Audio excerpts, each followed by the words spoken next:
જય જિનેન્દ્ર. શાંતિધામ આરાધના કેન્દ્ર તિથલથી પ્રેરણા પ્રકાશન ટ્રસ્ટ રજૂ કરે છે બંધુ ત્રિપુટી પૂજ્ય શ્રી જીનચંદ્રજી મહારાજની જ્ઞાનવાણીનું ઓડિયો રેકોર્ડિંગ. પ્રવચનનો વિષય નવપદ વ્યાખ્યાનમાળા પ્રવચન 8મું ચારિત્ર પદનું મહત્વ. પરમ જ્ઞાની પૂજ્યપાદ આચાર્ય ભગવંત રત્નશેખર સુરીશ્વરજી મહારાજા નવપદજીનો મહિમા સમજાવતા હૃદયરૂપી કમળની અંદર સિદ્ધચક્રજીનું અને એ સિદ્ધચક્રજીના કેન્દ્રમાં રહેલા નવપદજીનું ધ્યાન ધરવાની આપણને પ્રેરણા આપે છે. નવપદનો આરાધક પોતાના હૃદયને જ્યાં સુધી કમળ જેવું કોમળ ન બનાવે અને કમળ જેવું નિર્લેપ ન બનાવે ત્યાં સુધી એ નવપદનું ધ્યાન ધરવાની યોગ્યતા પ્રાપ્ત ન કરી શકે. જેણે દિવ્ય તત્વોનું ધ્યાન ધરવું છે એનું હૃદય નિર્લેપ હોવું જોઈએ અને કોમળ હોવું જોઈએ. જ્યાં તુચ્છ અને ઉપર છલ્લા બાહ્ય પદાર્થો અને બાહ્ય સુખોની તીવ્ર આસક્તિઓ જે ચિત્તમાં પડેલી છે, જે ચિત્ત એ આસક્તિઓથી ખરડાયેલું છે અને જેના હૃદયની અંદર પોતાના જ સુખની કામનાઓ રૂપી સ્વાર્થ વૃત્તિઓ જોર કરી રહી છે, એવો આત્મા ક્યારેય પણ નવપદનું જે દિવ્ય સ્વરૂપ છે એ દિવ્ય સ્વરૂપને અનુભવી નહીં શકે. એ દિવ્યતાની અનુભૂતિ પ્રાપ્ત કરવા માટે હૃદયની પવિત્રતા અને હૃદયની કોમળતા ખૂબ જ જરૂરી છે. આવી કોમળતા પ્રગટાવવાની છે આ સિદ્ધચક્રજીની સાધના કરતા કરતા. જે કંઈ પણ બાહ્ય આરાધનાઓ છે એ તમામ બાહ્ય આરાધનાઓ આ નિર્લેપતા અને કોમળતાને પ્રગટાવવા માટે કરવાની છે. અને એ યોગ્યતા પ્રગટ્યા પછી જો નવપદજીનું ધ્યાન ધરવામાં આવે તો એ દિવ્ય ચેતનાની સાથે આપણી ચેતનાનું એક જોડાણ થાય અને એ જોડાણ આપણને ઉચ્ચ ભૂમિકાએ લઈ ગયા વિના રહે નહીં. જે નવપદજીનું ધ્યાન ધરવું છે, નવપદજીનું જ્ઞાન થઈ જવું પણ આપણને બહુ જરૂરી છે. જ્ઞાન વિના ધ્યાન ધરી શકાય નહીં. અને એટલા માટે રત્નશેખર સુરી મહારાજ નવે પદોનું સ્વરૂપ આપણને સમજાવી રહ્યા છે. જીન શાસનની જે બે આગવી વિશેષતા તત્વત્રયી અને રત્નત્રયી, દેવ તત્વ, ગુરુ તત્વ અને ધર્મ તત્વ રૂપ તત્વત્રયી છે. સમ્યક દર્શન, સમ્યક જ્ઞાન અને સમ્યક ચારિત્ર રૂપ રત્નત્રયી છે. આ બંનેનો સમાવેશ આ નવપદજીની અંદર કરવામાં આવ્યો છે. માટે આ નવપદજી જીન શાસનનું હાર્દ છે, જીન શાસનનું રહસ્ય છે. નવપદજીની બાદબાકી કરી નાખવામાં આવે તો જીન શાસનનું અસ્તિત્વ હોઈ શકે નહીં. સમગ્ર મહાન તત્વો જે કોઈ પણ જીન શાસનની અંદર કેન્દ્રિત થયેલા છે એ આ નવને વળગીને છે, નવના કારણે છે. અને એટલા માટે જ આ નવપદજીની આરાધના વર્ષમાં 2 વખત કરવાનું વિધાન કર્યું. બીજી તમામ પર્વોની આરાધનાઓ વર્ષમાં જ્યારે 1 વખત કરવામાં આવે છે ત્યારે આ નવપદજીની સાધના એવી વિશિષ્ટ સાધના છે કે એને વર્ષની અંદર 2 વખત કરવાની આપણને જ્ઞાની પુરુષોએ આજ્ઞા કરી. અને એ આરાધનાનું અત્યારે આ પર્વ ચાલી રહ્યું છે. એમાં દેવ તત્વની આરાધનાના 2 દિવસો, ગુરુ તત્વની આરાધનાના 3 દિવસો પૂર્ણ થઈ ગયા. ધર્મ તત્વની આરાધનાના છેલ્લા 4 દિવસો ચાલી રહ્યા છે. એમાં આજે ચારિત્ર પદની આરાધનાનો દિવસ છે. સમ્યક દર્શન દ્વારા ધ્યેયનો નિર્ણય થઈ ગયો કે આપણે ક્યાં પહોંચવું છે, શું પામવું છે. સમ્યક જ્ઞાન દ્વારા જે આપણે લક્ષ્ય નક્કી કર્યું છે એ લક્ષ્ય ઉપર કેવી રીતે પહોંચી શકાય એની સમજણ આપણને પ્રાપ્ત થઈ ગઈ. ધ્યેયનો નિર્ણય થઈ જાય અને સમજણ પણ પ્રાપ્ત થઈ જાય એટલા માત્રથી ધ્યેયની પ્રાપ્તિ થઈ જતી નથી. ધ્યેયની પ્રાપ્તિ માટે નિશ્ચિત કરેલા લક્ષ્ય પહોંચવા માટેની પ્રાપ્ત કરેલી સમજણને સક્રિય કરવી પડે છે, જીવનમાં ઉતારવી પડે છે. નક્કી કરી લીધું કે મારે મદ્રાસ પહોંચવું છે, એ માટે જ્ઞાન પણ મેળવી લીધું કે ટ્રેન કઈ મદ્રાસ જાય છે, શેમાં વધુ સગવડો છે, એ કેટલા વાગે ઉપડે છે, કેટલા વાગે ત્યાં પહોંચાડે છે, કેટલો ખર્ચો આવે છે, બધી જ માહિતી મેળવી લીધી. પણ માત્ર આટલી માહિતી મેળવી લો એટલે તમે મદ્રાસ પહોંચી ન જાઓ. તમારે ઘરેથી નીકળવું પડે, સ્ટેશને પહોંચવું પડે, ટિકિટ લેવી પડે, ટ્રેનમાં બેસવું પડે. આ બધી ક્રિયા કરો તો તમે મદ્રાસ પહોંચી શકો. બાકી માત્ર તમે કહો નહીં મારું લક્ષ્ય બહુ સ્પષ્ટ છે, મેં નક્કી કરી લીધું છે કે મારે મદ્રાસ પહોંચવું જ છે, બીજી ભાંજગડ નહીં જોઈએ. અને એ કેવી રીતે પહોંચી શકાય એની બધી જ માહિતી મેં પ્રાપ્ત કરી લીધી છે, બધું જ નોલેજ છે મારી પાસે, હવે મને કોઈ વાંધો નથી. તો તરત જ કોઈ ડાયો માણસ હોય તો કે ભાઈ વાંધો નથી, એમ નહીં, પાક્કો વાંધો છે. ગમે એટલી માહિતી મેળવી લીધી, શું કરી? તારી જવાની તૈયારી છે, ઊભા થવાની તૈયારી છે, બહાર નીકળવું છે, સ્ટેશને પહોંચવું છે, ગાડીમાં બેસવાનું છે કે ખાલી વાતો જ કર્યા કરવાની છે? જ્ઞાન પણ જો માત્ર વાતોમાં જ રહી જાય, જ્ઞાન પણ જો માત્ર માહિતી રૂપ જ બની જાય, એ જ્ઞાન જો જીવનમાં ચરિતાર્થ ન થાય તેવા જ્ઞાનનું જાજુ મૂલ્ય નથી. જ્ઞાનને પણ સફળ બનાવનાર અને નિશ્ચિત કરેલા લક્ષ્ય તરફ આપણને લઈ જનાર જો કોઈ હોય તો તે ચારિત્ર છે. માટે એ અપેક્ષાએ દર્શન અને જ્ઞાન કરતા પણ ચારિત્રનું વધુ મહત્વ છે. નહીં તો બધું નકામું, જ્ઞાન પણ નકામું બની જાય. ચારિત્ર જે જાણ્યું હવે એ પ્રાપ્તવ્યને પામવા માટેનો પુરુષાર્થ કરવો જોઈએ. પુરુષાર્થ રૂપ છે ચારિત્ર, સતત એ પુરુષાર્થ. જ્ઞાનનું પણ પરિણામ એ જ બતાડ્યું છે. જ્ઞાનસ્ય ફલમ વિરતિ. જ્ઞાનનું ફળ શું? તો કે વિરતિ, ચારિત્ર. એ ચારિત્ર પદની આજે આરાધના કરવાની છે. પણ જે પદની આરાધના કરીએ છીએ ચારિત્ર એટલે શું, શેની પ્રવૃત્તિ કરવાની? જ્ઞાનમાં સમજણ છે, ચારિત્રમાં પ્રવૃત્તિ છે. પણ પ્રવૃત્તિ કરીએ એટલે આપણે ચારિત્ર પદની આરાધના કરી કહેવાય? કઈ પ્રવૃત્તિ કરીએ તો એ ચારિત્ર પદની આરાધના થઈ કહેવાય? માણસ પ્રવૃત્તિ તો કરે જ છે. સવારના પોરમાં ઉઠીને સીધા નાહવા માટે ગયા, નાહવાની પ્રવૃત્તિ કરી. પછી તરત જ બ્રશ કરવાની પ્રવૃત્તિ કરી. પછી ટેબલ ઉપર બેસીને ચા પીવાની પ્રવૃત્તિ કરી. પછી ત્યાંથી ગાડીમાં બેસીને અહીં આવવાની પ્રવૃત્તિ કરી. એક પછી એક પ્રવૃત્તિઓ તો આપણે ઘણી બધી કરી. રોજ માણસ સવારના ઉઠે છે ત્યારથી એની પ્રવૃત્તિઓ શરૂ થઈ જાય છે. એનો કંઈક ને કંઈક પુરુષાર્થ ચાલ્યા જ કરતો હોય છે. શું એ જ ચારિત્ર છે? અને એ ચારિત્ર પદની આરાધના આ નવપદની અંદર સમાવિષ્ટ કરવામાં આવી છે. કઈ પ્રવૃત્તિને ચારિત્ર કહી શકીશું? કયો પુરુષાર્થ ચારિત્રની અંદર ખપી શકે? એ પુરુષાર્થ કયો? ચારિત્રની વ્યાખ્યા શું? સૌથી પહેલા તો ચારિત્રની વ્યાખ્યા સમજી લેવી પડશે કે ચારિત્ર એટલે શું. ચારિત્ર 3 તબક્કામાં વહેંચાયેલું છે. અશુભમાંથી નિવૃત્તિ, શુભમાં પ્રવૃત્તિ અને શુદ્ધ સ્વરૂપમાં જાગૃતિ. નિવૃત્તિ, પ્રવૃત્તિ અને જાગૃતિ રૂપ ચારિત્ર નો પુરુષાર્થ એનું નામ છે 8મા પદની આરાધના. અશુભમાંથી નિવૃત્તિનો પુરુષાર્થ કરવાનો છે, શુભ તત્વની અંદર પ્રવૃત્તિ કરવાનો પુરુષાર્થ કરવાનો છે અને આત્માના શુદ્ધ સ્વરૂપની અંદર જાગૃતિ કેળવવાનો પુરુષાર્થ કરવાનો છે. સૌથી ઉત્કૃષ્ટ કક્ષાનું ચારિત્ર જાગૃતિ રૂપ છે. એ જાગૃતિ રૂપ ચારિત્ર આવે એટલા માટે પ્રવૃત્તિ રૂપ ચારિત્ર છે, શુભમાં પ્રવૃત્તિ રૂપ. અને શુભમાં પ્રવૃત્તિ વ્યવસ્થિત થાય એટલા માટે અશુભમાંથી નિવૃત્તિ રૂપ ચારિત્ર બતાડ્યું છે. ક્રમશઃ આખી આ લિંક છે 3 તત્વની. જે અશુભમાંથી નિવૃત્ત નથી થતો, જે શુભમાં પ્રવૃત્ત નથી થતો, એ ક્યારેય પણ શુદ્ધમાં જાગૃતિ નહીં લાવી શકે. અને ખરેખરું ચારિત્ર તો એ જ છે. અત્યારે જેને આપણે ચારિત્ર માની લીધું છે, થોડી ઘણી શુભ પ્રવૃત્તિ રૂપ ચારિત્રમાં જે આપણે અટકી ગયા છીએ, એ તો એક વચલું ચારિત્ર છે, એક પગથિયા રૂપ ચારિત્ર છે, એ સાધન રૂપ માર્ગ છે, એ સાધ્ય નથી આપણું ચારિત્ર. અત્યારે જે આપણે ચારિત્ર કહીએ છીએ એ ચારિત્ર આપણું સાધન છે, સાધ્ય નહીં. સાધ્ય તો છે શુદ્ધ સ્વરૂપમાં રમણતા, આત્મ સ્વરૂપમાં રમણતા, એ જ આપણું સાધ્ય છે.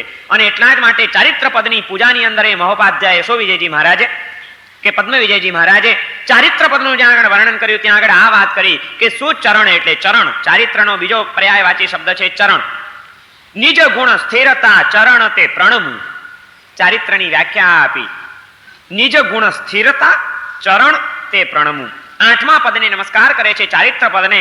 એ ચારિત્ર પદની વ્યાખ્યા આપી નિજ ગુણ સ્થિરતા. આત્માના જે પોતાના ગુણો છે, સહજ ગુણો છે, સ્વાભાવિક ગુણો છે, એની સ્વભાવ દશા જે છે એમાં સ્થિરતા, નિજ ગુણ સ્થિરતા. આત્મ ગુણોમાં સ્થિરતા રૂપ ચારિત્ર એ જ સાચું ચારિત્ર છે. અને એવા ચારિત્ર પદને નમસ્કાર કરવાના છે, એવા ચારિત્ર પદની અનુભૂતિ અને પ્રાપ્તિ પામવાની છે, એવા ચારિત્ર પદને માટેનો પુરુષાર્થ કરવાનો છે.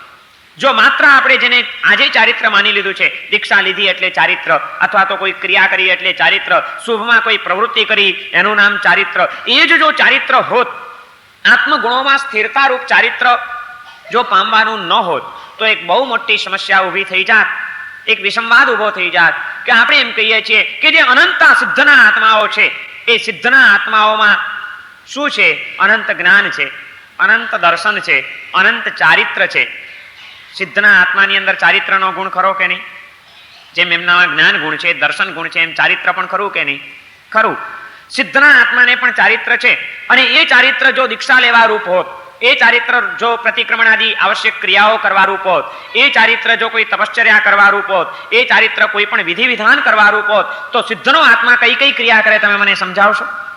સિદ્ધનો આત્મા રોજ પ્રતિક્રમણ કરે, સિદ્ધનો આત્મા રોજ પચખાણ લે, સિદ્ધનો આત્મા દાન દેવા બેસે, સિદ્ધનો આત્મા કઈ ક્રિયા કરે? દર્શન કરવા જાય દેરાસરમાં, એ ભગવાનની સ્તુતિ કરે, એ આત્મા નૌકારવાળી લઈને માળા ગણવા બેસે. સિદ્ધના આત્માનું ચારિત્ર શું? જ્ઞાન તો બરોબર છે કે આખા વિશ્વને જુએ છે ને જાણે છે, જ્ઞાન દર્શન તો સમજી ગયા, પણ સિદ્ધના જીવનની અંદર, સિદ્ધના આત્માની અંદર ચારિત્ર શું?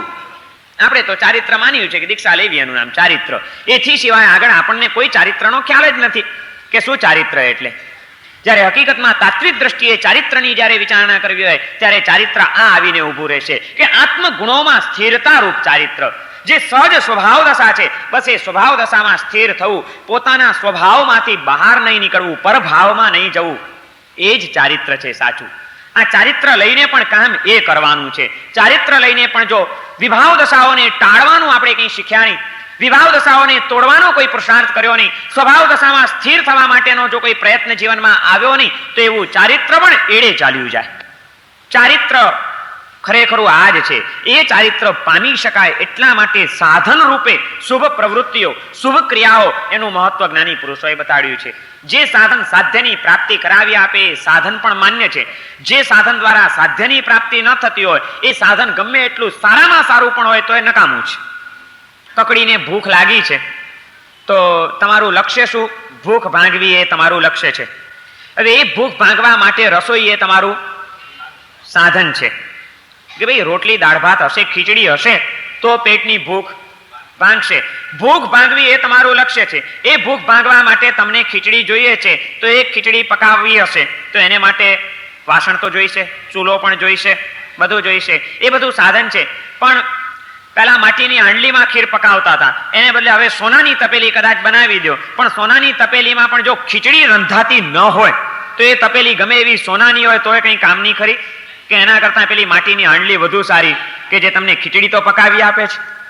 વાસણનું મૂલ્ય નથી, વાસણ પણ સાધન છે. એના દ્વારા તો ભોજન તૈયાર થવું જોઈએ. અમારું સાધ્ય તો ભોજન છે કે અમને ભોજન જોઈએ. પછી એ ભોજન તૈયાર કરાવી આપે એવા જે સાધનો હોય એ સારું સાધન હોય એ વધુ સારી વાત છે. પણ સાધન સારામાં સારું હોય, એના દ્વારા જો સાધ્યની પ્રાપ્તિ ન થતી હોય, જો રસોઈ તૈયાર ન થતી હોય તો એ સાધન પણ નકામું છે. એમ આપણું સાધ્ય છે સ્વરૂપ દશાની પ્રાપ્તિ. આત્મા અનંત કાળથી વિભાવ દશામાં જ તણાતો રહ્યો છે, તણાતો જ રહ્યો છે, તણાતો જ રહ્યો છે. એને એ વિભાવ દશામાંથી પાછો વાળીને સ્વભાવ દશાની અંદર સ્થિર કરવો એ આપણા આત્માનું લક્ષ્ય છે. એ આપણું અંતિમ ધ્યેય છે. એ ધ્યેયને પમાડી આપવામાં જો આ ચારિત્ર સહયોગી બનતું હોય, જો એ ક્રિયાઓ એમાં ઉપયોગી થતી હોય, જો કોઈ પણ પ્રવૃત્તિ એ આપણને એ માર્ગે લઈ જતી હોય તો એ સાધનરૂપ ધર્મ પણ આપણા માટે માન્ય છે, એ જરૂરી છે. પણ એ સાધન સારામાં સારું, ક્રિયા સારામાં સારી હોય, પણ એ કરવા છતાં આપણે જો એના દ્વારા સાધ્યની પ્રાપ્તિ કરી શકતા નથી તો આપણા માટે એ સાધન નકામું. બીજાને ભલે કદાચ કામનું પણ હોય. મારે ચારિત્ર પદની આરાધના કરવાની છે એટલે શું કરવાનું છે? આજે શું કરવાનું? ચારિત્ર પદની આરાધના કરવાની એટલે પૂદગલાભી નંદી બનેલો છે આપણો આત્મા. એ પૂદગલો પ્રત્યેનું એનું ખેંચાણ, પૌદ્ગલિક દશા એને પાછી વાળવાની છે અને આત્માભિમુખ બનવાનું છે. વિભાવ દશાને ટાળવાની છે અને સ્વભાવ દશાને પામવાની છે.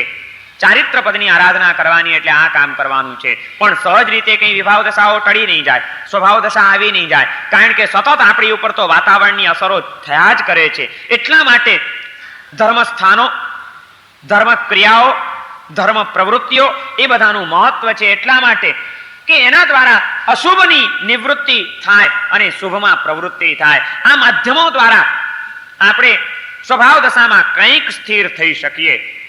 માટે શુભ પ્રવૃત્તિ રૂપ ચારિત્રને એના કરતા પહેલાનું પગથિયું બતાડ્યું. પણ શુભમાં પ્રવૃત્તિ કોણ કરે? શુભમાં પ્રવૃત્તિ જ્યાં સુધી અશુભમાં જ ગળાબૂટ ડૂબેલો પડ્યો છે ત્યાં સુધી એને શુભમાં જવાનું સૂઝશે. એને શુભમાં જવું હશે તો અશુભને છોડવું પડશે પહેલા એકવાર એને. માટે શુભમાં પ્રવૃત્તિ રૂપ ચારિત્ર પણ જીવનમાં લાવવું છે તો એને માટે અશુભથી નિવૃત્તિ રૂપ ચારિત્ર પહેલા સ્વીકારવું પડશે. જીવનમાં જે અશુભ પ્રવૃત્તિઓને આજે સ્થાન આપી દીધું છે, જે અશુભ ભાવોમાં આપણે ખેંચાતા ગયા છીએ, એ અશુભમાંથી પાછા વળવાનું પહેલું લક્ષ્ય બાંધવું પડશે. મારે ચારિત્ર પદની આરાધના કરવાની છે એટલે શું કરવાનું છે? મારે મારા જીવનમાં ન ચાજે એવી જે કોઈ અશુભ પ્રવૃત્તિઓ, અશુભ ભાવો એ બધાને નિયંત્રિત કરવી છે. એમાંથી મારે પાછા વળવું છે. આ એનો પહેલો નિર્ણય આવે. અશુભમાંથી નિવૃત્તિ તો કરી, હવે શું કરવાનું? અશુભમાંથી નિવૃત્તિ કર્યા પછી જો શુભમાં પ્રવૃત્તિ નહીં કરો તો વળી પાછી અશુભનું જોર વધી ગયા વિના રહેશે નહીં. કારણ કે સામાન્યથી જીવ પ્રવૃત્તિ વિના રહી શકતો જ નથી અને કંઈક ને કંઈક તો કરવા જોઈએ જ છે. જો એની પાસે કોઈ શુભ પ્રવૃત્તિ નહીં હોય તો એ પાછું અશુભ પ્રવૃત્તિમાં નવરા રહી શકીએ? જેની પાસે કોઈ શુભ પ્રવૃત્તિ નથી અને જેણે નિવૃત્તિ લઈ લીધી છે એ લોકોને માટે નિવૃત્તિ પણ બહુ ખતરનાક બની ગઈ છે. હા, તમે જુઓ ગામડાઓમાં જાઓ કચ્છના, શું કરે છે ત્યાં નવરા બેઠા બધા માણસો ધંધો. નિવૃત્તિ તો લઈ લીધી, દીકરાઓ મુંબઈમાં કમાય છે ને મની ઓર્ડર આયા કરે છે. કમાવાની કોઈ ચિંતા નથી, બીજી કોઈ જવાબદારી નથી, કંઈ કહેતા કંઈ કામ ધંધો નથી અને એની સાથે સાથે શુભ પ્રવૃત્તિનો કોઈ રસ કેળવ્યો નથી. એવા નવરા માણસોની હાલત જુઓ તમે. એ પોતાનું તો અહિત કરે છે પણ કેટલાયનું અહિત કરી નાખતા હોય છે, કેટલાયની જિંદગી બરબાદ કરી નાખતા હોય છે. શું કરવાની એવી નિવૃત્તિ? અશુભમાંથી નિવૃત્તિ કરી અને જો શુભમાં કોઈ પ્રવૃત્તિ નહીં પકડો તો ભલે આપણે એમ માનીએ કે નિવૃત્તિ એ નિવૃત્તિ નથી, એક વસ્તુમાંથી નિવૃત્તિ થઈ પણ બીજી અશુભમાં પાછી પ્રવૃત્તિ તો જીવ કરવાનો જ છે. કમાવાની નિવૃત્તિ કરી પણ ખોવાની પ્રવૃત્તિ શરૂ કરી દીધી, કારણ કે નિંદા કુથલીની પ્રવૃત્તિ પાછી શરૂ થઈ ગઈ, ગામની પંચાયતોની પ્રવૃત્તિઓ શરૂ થઈ ગઈ, ઓટલા તોડવાની પ્રવૃત્તિઓ શરૂ થઈ ગઈ, કોકનું જીવન શાંતિથી ચાલ્યું જતું હોય ત્યાં હડેકલી કરવાની પ્રવૃત્તિ શરૂ થઈ ગઈ. પેલી નિવૃત્તિ કરી પણ આ નવી પ્રવૃત્તિ એવી જોરદાર એને પકડી લીધી. જ્ઞાની પુરુષોએ એટલી બધી સાયન્ટિફિક આપણને સાધના પદ્ધતિઓ બતાડી છે. એમણે કીધું કે અશુભમાંથી નિવૃત્ત થજો પણ તરત જ શુભમાં પ્રવૃત્ત થજો, નવરા નહીં બેસી રહેતા, નહીં તો વળી પાછા અનાદિકાળના દુષ્ટ સંસ્કારો એ જાગી જશે અને તમને રવાડે ચડાવી દેશે. શુભ પ્રવૃત્તિ જીવનમાં હોવી જ જોઈએ.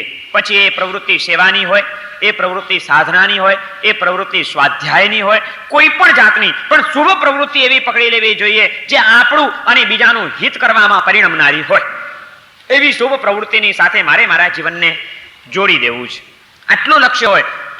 પછી પાછા શુભ પ્રવૃત્તિમાં પણ જો શુદ્ધ આત્મ જાગૃતિનો ખ્યાલ ન હોય તો એ શુભ પ્રવૃત્તિ પણ પાછી રવાડે ચડાવનારી બની જાય.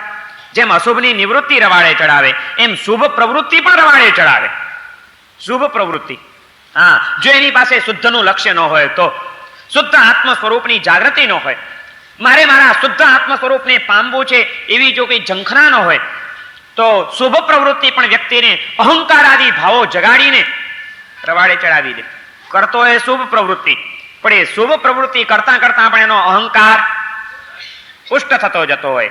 શુભ પ્રવૃત્તિમાં એ સેવાના નામે પણ મેવા તો પાછા મેળવી જ લેતો હોય, એ સેવામાં પણ એનો સ્વાર્થ ભેગો જ સાધી લેતો હોય. બહારથી દુનિયાને લાગે કે શુભ પ્રવૃત્તિ કરે છે, કેટલું સરસ કામ કરે છે, પણ એનો માયલો જાણતો હોય કે શું સારું કામ કરે છે. શુભ પ્રવૃત્તિમાં પણ ઘણા જોખમ રહેલા છે જો શુદ્ધ આત્માની જાગૃતિ નહીં આવે તો. આત્મ જાગૃતિ વિના જે કોઈ શુભ પ્રવૃત્તિઓમાં ગયા એ બધાને શુભ પ્રવૃત્તિઓ પણ મારનારી બની જાય. તમારે સેવાની પ્રવૃત્તિ કરવી છે, કોઈક સારી પ્રવૃત્તિમાં તમારો જીવન વ્યતીત કરવો છે તો એ માટે તમારા જીવનની અંદર સાધનાનું બળ પણ હોવું જોઈએ, આત્મ જાગૃતિ પણ હોવી જોઈએ, આત્માનો ખ્યાલ હોવો જોઈએ. નહીં તો શુભમાં પણ તમે ક્યાંક ઊંધા પાટે ચડી જશો.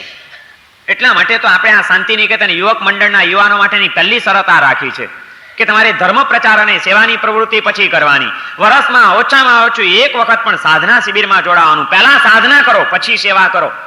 સાધના કરીને સેવા કરવા નીકળશો તો એ સેવા તમને રવાડે ચડાવનારી નહીં બને. સાધનાનું બળ નહીં હોય, પોતે કંઈક પ્રાપ્ત નહીં કર્યું હોય અને સીધા કોકનું ભલું કરવા જશે તો એ પોતાને ને બીજાને બધાને ઉઠાડી દેશે. અને આજે આપણે જુઓ દુનિયાની અંદર સેવાની વાતો કેટલી ચાલે છે, જ્યાં જુઓ ત્યાં સેવાની વાતો ચાલે છે. બધા બીજાના ઉદ્ધાર કરવા નીકળી પડ્યા છે. લોક સેવાની વાતો, સમાજ સેવાની વાતો, દેશ સેવાની વાતો, રાષ્ટ્ર સેવાની વાતો, સેવા જ કરવી છે બધાને સેવા કરવી છે. ને આવા સેવા કરનારાઓના રાફડા એવા ફાટ્યા છે કે એમાં દુનિયાની દશા બેઠી છે. કારણ કે બધાએ સેવાના બાને પાછળથી મેવાઓ જ મેળવવાનું કામ શરૂ કરી દીધું છે.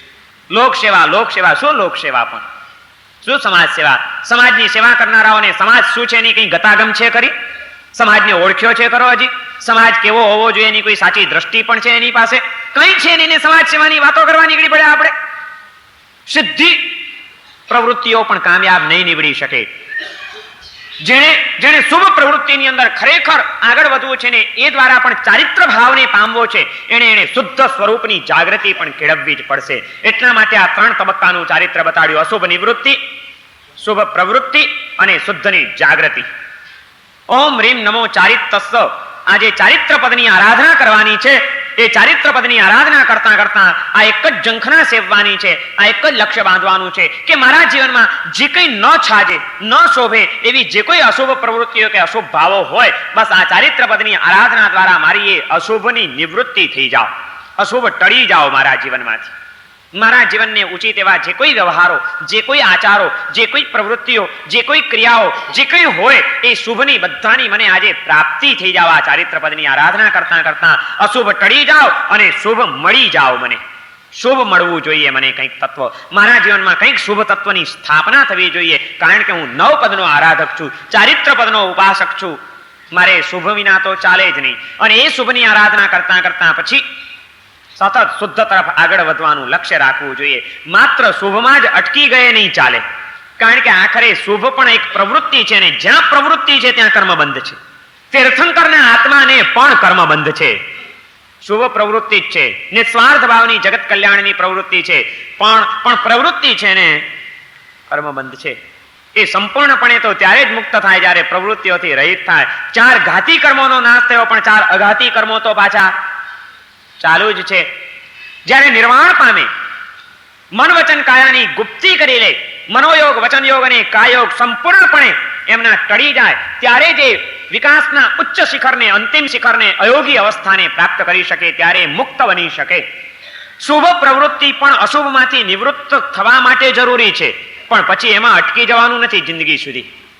પછી શુભમાંથી પણ નીકળીને શુદ્ધ સ્વરૂપની રમણતા, નિજ ગુણ સ્થિરતા, ચરણ તે પ્રણવું, આત્મગુણોમાં સ્થિરતા રૂપ જ ચારિત્ર. ત્યાં પછી નિવૃત્તિ અને પ્રવૃત્તિ રૂપ પણ ચારિત્ર નહીં, છેવટે એ જ ચારિત્ર આવી જાય. આ આખું છે ચારિત્ર પદનું અર્થઘટન. આવા ચારિત્ર પદની પ્રાપ્તિ આપણે આપણા જીવનમાં કરવાની છે. એનો પ્રારંભ અશુભમાંથી નિવૃત્તિ રૂપે કરવાનો છે. આજે અશુભમાંથી નિવૃત્તિનું લક્ષ્ય ભૂલાઈ ગયું છે ને માત્ર શુભની પ્રવૃત્તિમાં દોટ મૂકાઈ ગઈ છે. માટે પણ ધર્મ આરાધનાનું જે પરિણામ જોવા મળવું જોઈએ એ પરિણામ જોવા મળતું નથી. દાન ધર્મની પ્રવૃત્તિ ગમી, પણ અનીતિપૂર્વકનું અર્થોપાર્જન એ અશુભ છે, એ નિવૃત્તિ કરી 50,000નું દાન કરનારો પાછો 5 લાખ કમાવા માટે અનીતિ તો ચાલુ જ રાખે છે. અનીતિ રૂપ અશુભમાંથી નિવૃત્તિ નથી કરવી અને દાન ધર્મની પ્રવૃત્તિ કર્યા કરવી છે. કઈ રીતે ચારિત્ર પદની પ્રાપ્તિ થશે એના જીવનની અંદર? પ્રવૃત્તિને જેટલું આપણે મહત્વ આપ્યું છે એટલું અશુભમાંથી નિવૃત્તિને મહત્વ જ નથી આપ્યું. આપણે તપ ધર્મની પ્રવૃત્તિ સ્વીકારી, પણ ખાવાની લાલસામાંથી મારે હવે પાછા વળવું છે, એ નિવૃત્તિ આવી ખરી? પહેલો નિવૃત્તિ રૂપ ધર્મ કરવાનો છે. જે અનંતકાળના, અનાદિકાળના સંસારમાં અશુભ સંસ્કારો આત્માની અંદર પડેલા છે એની નિવૃત્તિ કરવાની. મારે જેમ તપ કરવો છે આપણે લક્ષ્ય બાંધીએ છીએ, એમ આ 9 દિવસ આઈમ્બિલની ઓળીની આવા આરાધનાના પવિત્ર દિવસો ચાલે છે. આ 9 દિવસની અંદર મારે કશાય નથી કરવો, ક્રોધ નથી કરવો, કારણ કે ક્રોધ એ અશુભ છે અને અશુભમાંથી નિવૃત્તિ એ ચારિત્ર પદનું પહેલું પગથિયું છે. 9 દિવસ મારે કોઈ કશાય નથી કરવો. ઓળીમાં કશાય તો ન જ કરો ને. ઓળીની આરાધના કરનારો ક્રોધ કરે, ઓળીની આરાધના કરનારો અહંકાર કરે, અને થાય કદાચ, પણ એનું લક્ષ્ય તો હોય ને કે મારે આ દિવસોમાં કશાય ભાવની પરિણતિ જાગી ન જાય એ માટે જાગ્રત રહેવાનું છે. છતાં જાગી જાય, અનંતકાળના સંસ્કાર છે માટે. પણ એનું લક્ષ્ય તો હોય ને કે જેમ આ 9 દિવસ મારે હવે ભાઈ આંબિલ કરવાના છે, ઘરે કહી દે કે ભાઈ કાલથી આપણી રસોઈ નહીં કરતા, કાલથી આપણે ઓળીમાં છીએ, 9 દિવસ આંબિલ કરવાના છે. એમ આગલે દિવસે એ પણ કહી દે ને કે 9 દિવસ બધા નિર્ભય રહેજો, 9 દિવસ કાલથી આપણે ગુસ્સો કરવાનો નથી. એ ધંધામાં બેસે દુકાને એટલે બધા ગ્રાહકોને કહી દે ને કાલથી ઓળી ચાલે છે, 9 દિવસ આપણા તરફથી બધા નિર્ભય રહેજો. લોભ દશા 9 દિવસ માટે મારે છોડી દેવાની છે. શ્રીપાળ અને મૈણાએ 9 જ ઓળી કરી હતી, ફક્ત 9 ઓળી, અને એનો 9 ભાવમાં મોક્ષ નક્કી થઈ ગયો. શ્રીપાળ અને મૈણાએ ચારિત્ર નથી લીધું, જીવનની અંતિમ પળ સુધી ચારિત્ર નથી લીધું, પણ માત્ર 9 જ આંબિલની ઓળી કરી અને એના દ્વારા એમણે અનંત કાળનો સંસાર તોડી નાખ્યો, 9 ભાવમાં મોક્ષ નક્કી કરી નાખ્યો. અને એ મહાપુરુષોએ, એ 2 મહાન આત્માઓએ એમના જીવનની એવી દિવ્યતા પ્રાપ્ત કરી, એવી મહાનતા પ્રાપ્ત કરી કે એવા ગ્રસ્ત જીવન જીવતા, ગ્રસ્થાવસ્થામાં રહેલા શ્રીપાળ અને મૈણા જેવા આત્માઓનું જીવન ચરિત્ર લખવાનું, એનો રાસ બનાવવાની ભાવના ઉપાધ્યાય, વિનય વિજય અને યશો વિજયજી જેવા સાધુ પુરુષોને થાય કે એના ગુણગાન ગાતું ચરિત્ર આપણે લખીએ. શ્રાવકનું ચરિત્ર સાધુ લખે, સાધુના ગુણગાન શ્રાવકો ગાય તો બને, પણ શ્રાવકના ગુણગાન સાધુ ગાય, અને એ પણ વિનય વિજયજી જેવા, યશો વિજયજી જેવા આવા મહાન જ્ઞાની પુરુષોને પણ એના ગુણ ગાવાનું મન થાય, એનું ચરિત્ર લખવાનું મન થાય. એ શ્રીપાળ અને મૈણાનું જીવન કેવું હશે? લખાવવું છે ચરિત્ર, મારે તમારું ચરિત્ર લખવું છે. આપણે તમારું ચરિત્ર લખીએ કે અમારા કડીકાળના નવપદના આરાધકો શ્રીપાળ અને મૈણાના જીવનની અંદર એવી રીતે કઈ યોગ્યતા, એવી રીતે કઈ મહાનતા દેખાઈ હશે એ મહાપુરુષોને. માત્ર એમણે 9 દિવસના આંબેલ જ કર્યા હશે માટે એમનું ચરિત્ર લખાઈ ગયું. એની સાથેની આ એમની મૌલિક યોગ્યતાઓ હતી. એ 9 પદના આરાધક બનેલા આત્માઓ એ ચારિત્ર પદનું આ મૂલ્યાંકન કરી શકતા હતા કે આપણે હવે 9 પદના આરાધક છીએ, અશુભમાંથી નિવૃત્તિ થઈ જવી જોઈએ. ભલે ને અપરાધ કરતો એ ધવલ શેઠ પણ આવ્યો તો શું થઈ ગયું? દુશ્મનાવટ 9 પદના આરાધકના હૈયામાં ન હોય. અપરાધી પ્રત્યે પણ અશુભ ચિંતવવાની ભૂમિકા 9 પદના આરાધકની ન હોય. કારણ કે સમ્યક દર્શન પદનો આરાધક બન્યો છે અને સમ્યક દર્શન પદની આરાધના કરતા કરતા જે સમ્યક્ત્વની એકાદી તેજ રેખા પણ પ્રગટી ગઈ હોય અંતરમાં, એ સમ્યક દર્શનની પ્રાપ્તિનું લક્ષણ આ છે કે અપરાધી શું પણ નવી ચિત્ત થકી ચિંતવીએ પ્રતિકૂળ સુગુણ નર.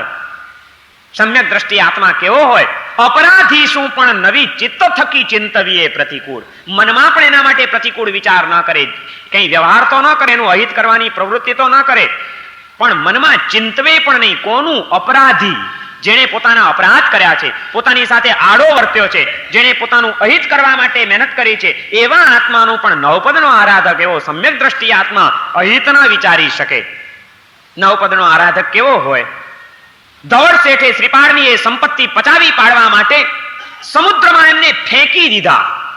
સિદ્ધ ચક્રજીના પ્રભાવે શ્રીપાળની રક્ષા થઈ ગઈ. શ્રીપાળ બચ્યા અને બચ્યા પછી વળી પાછા જ્યારે ધવળની સાથે સંપર્કમાં આવ્યા, ધવળ મળ્યો, ત્યારે શું કર્યું હશે શ્રીપાળે?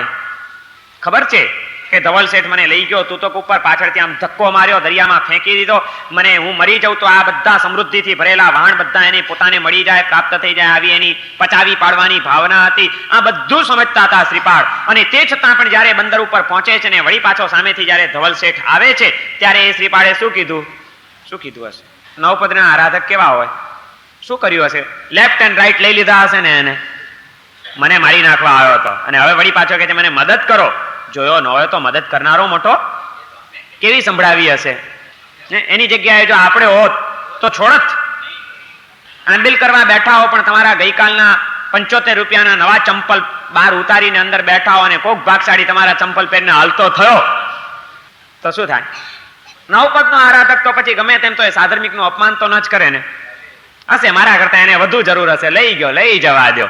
શ્રીપાળ શેઠના આખાને આખા વાણ પચાવી પાડવા બેઠો હતો અને આ તો ચંપલ લઈ જાય છે. પેલા તો જાનનો ખતરો ઉભો કર્યો હતો.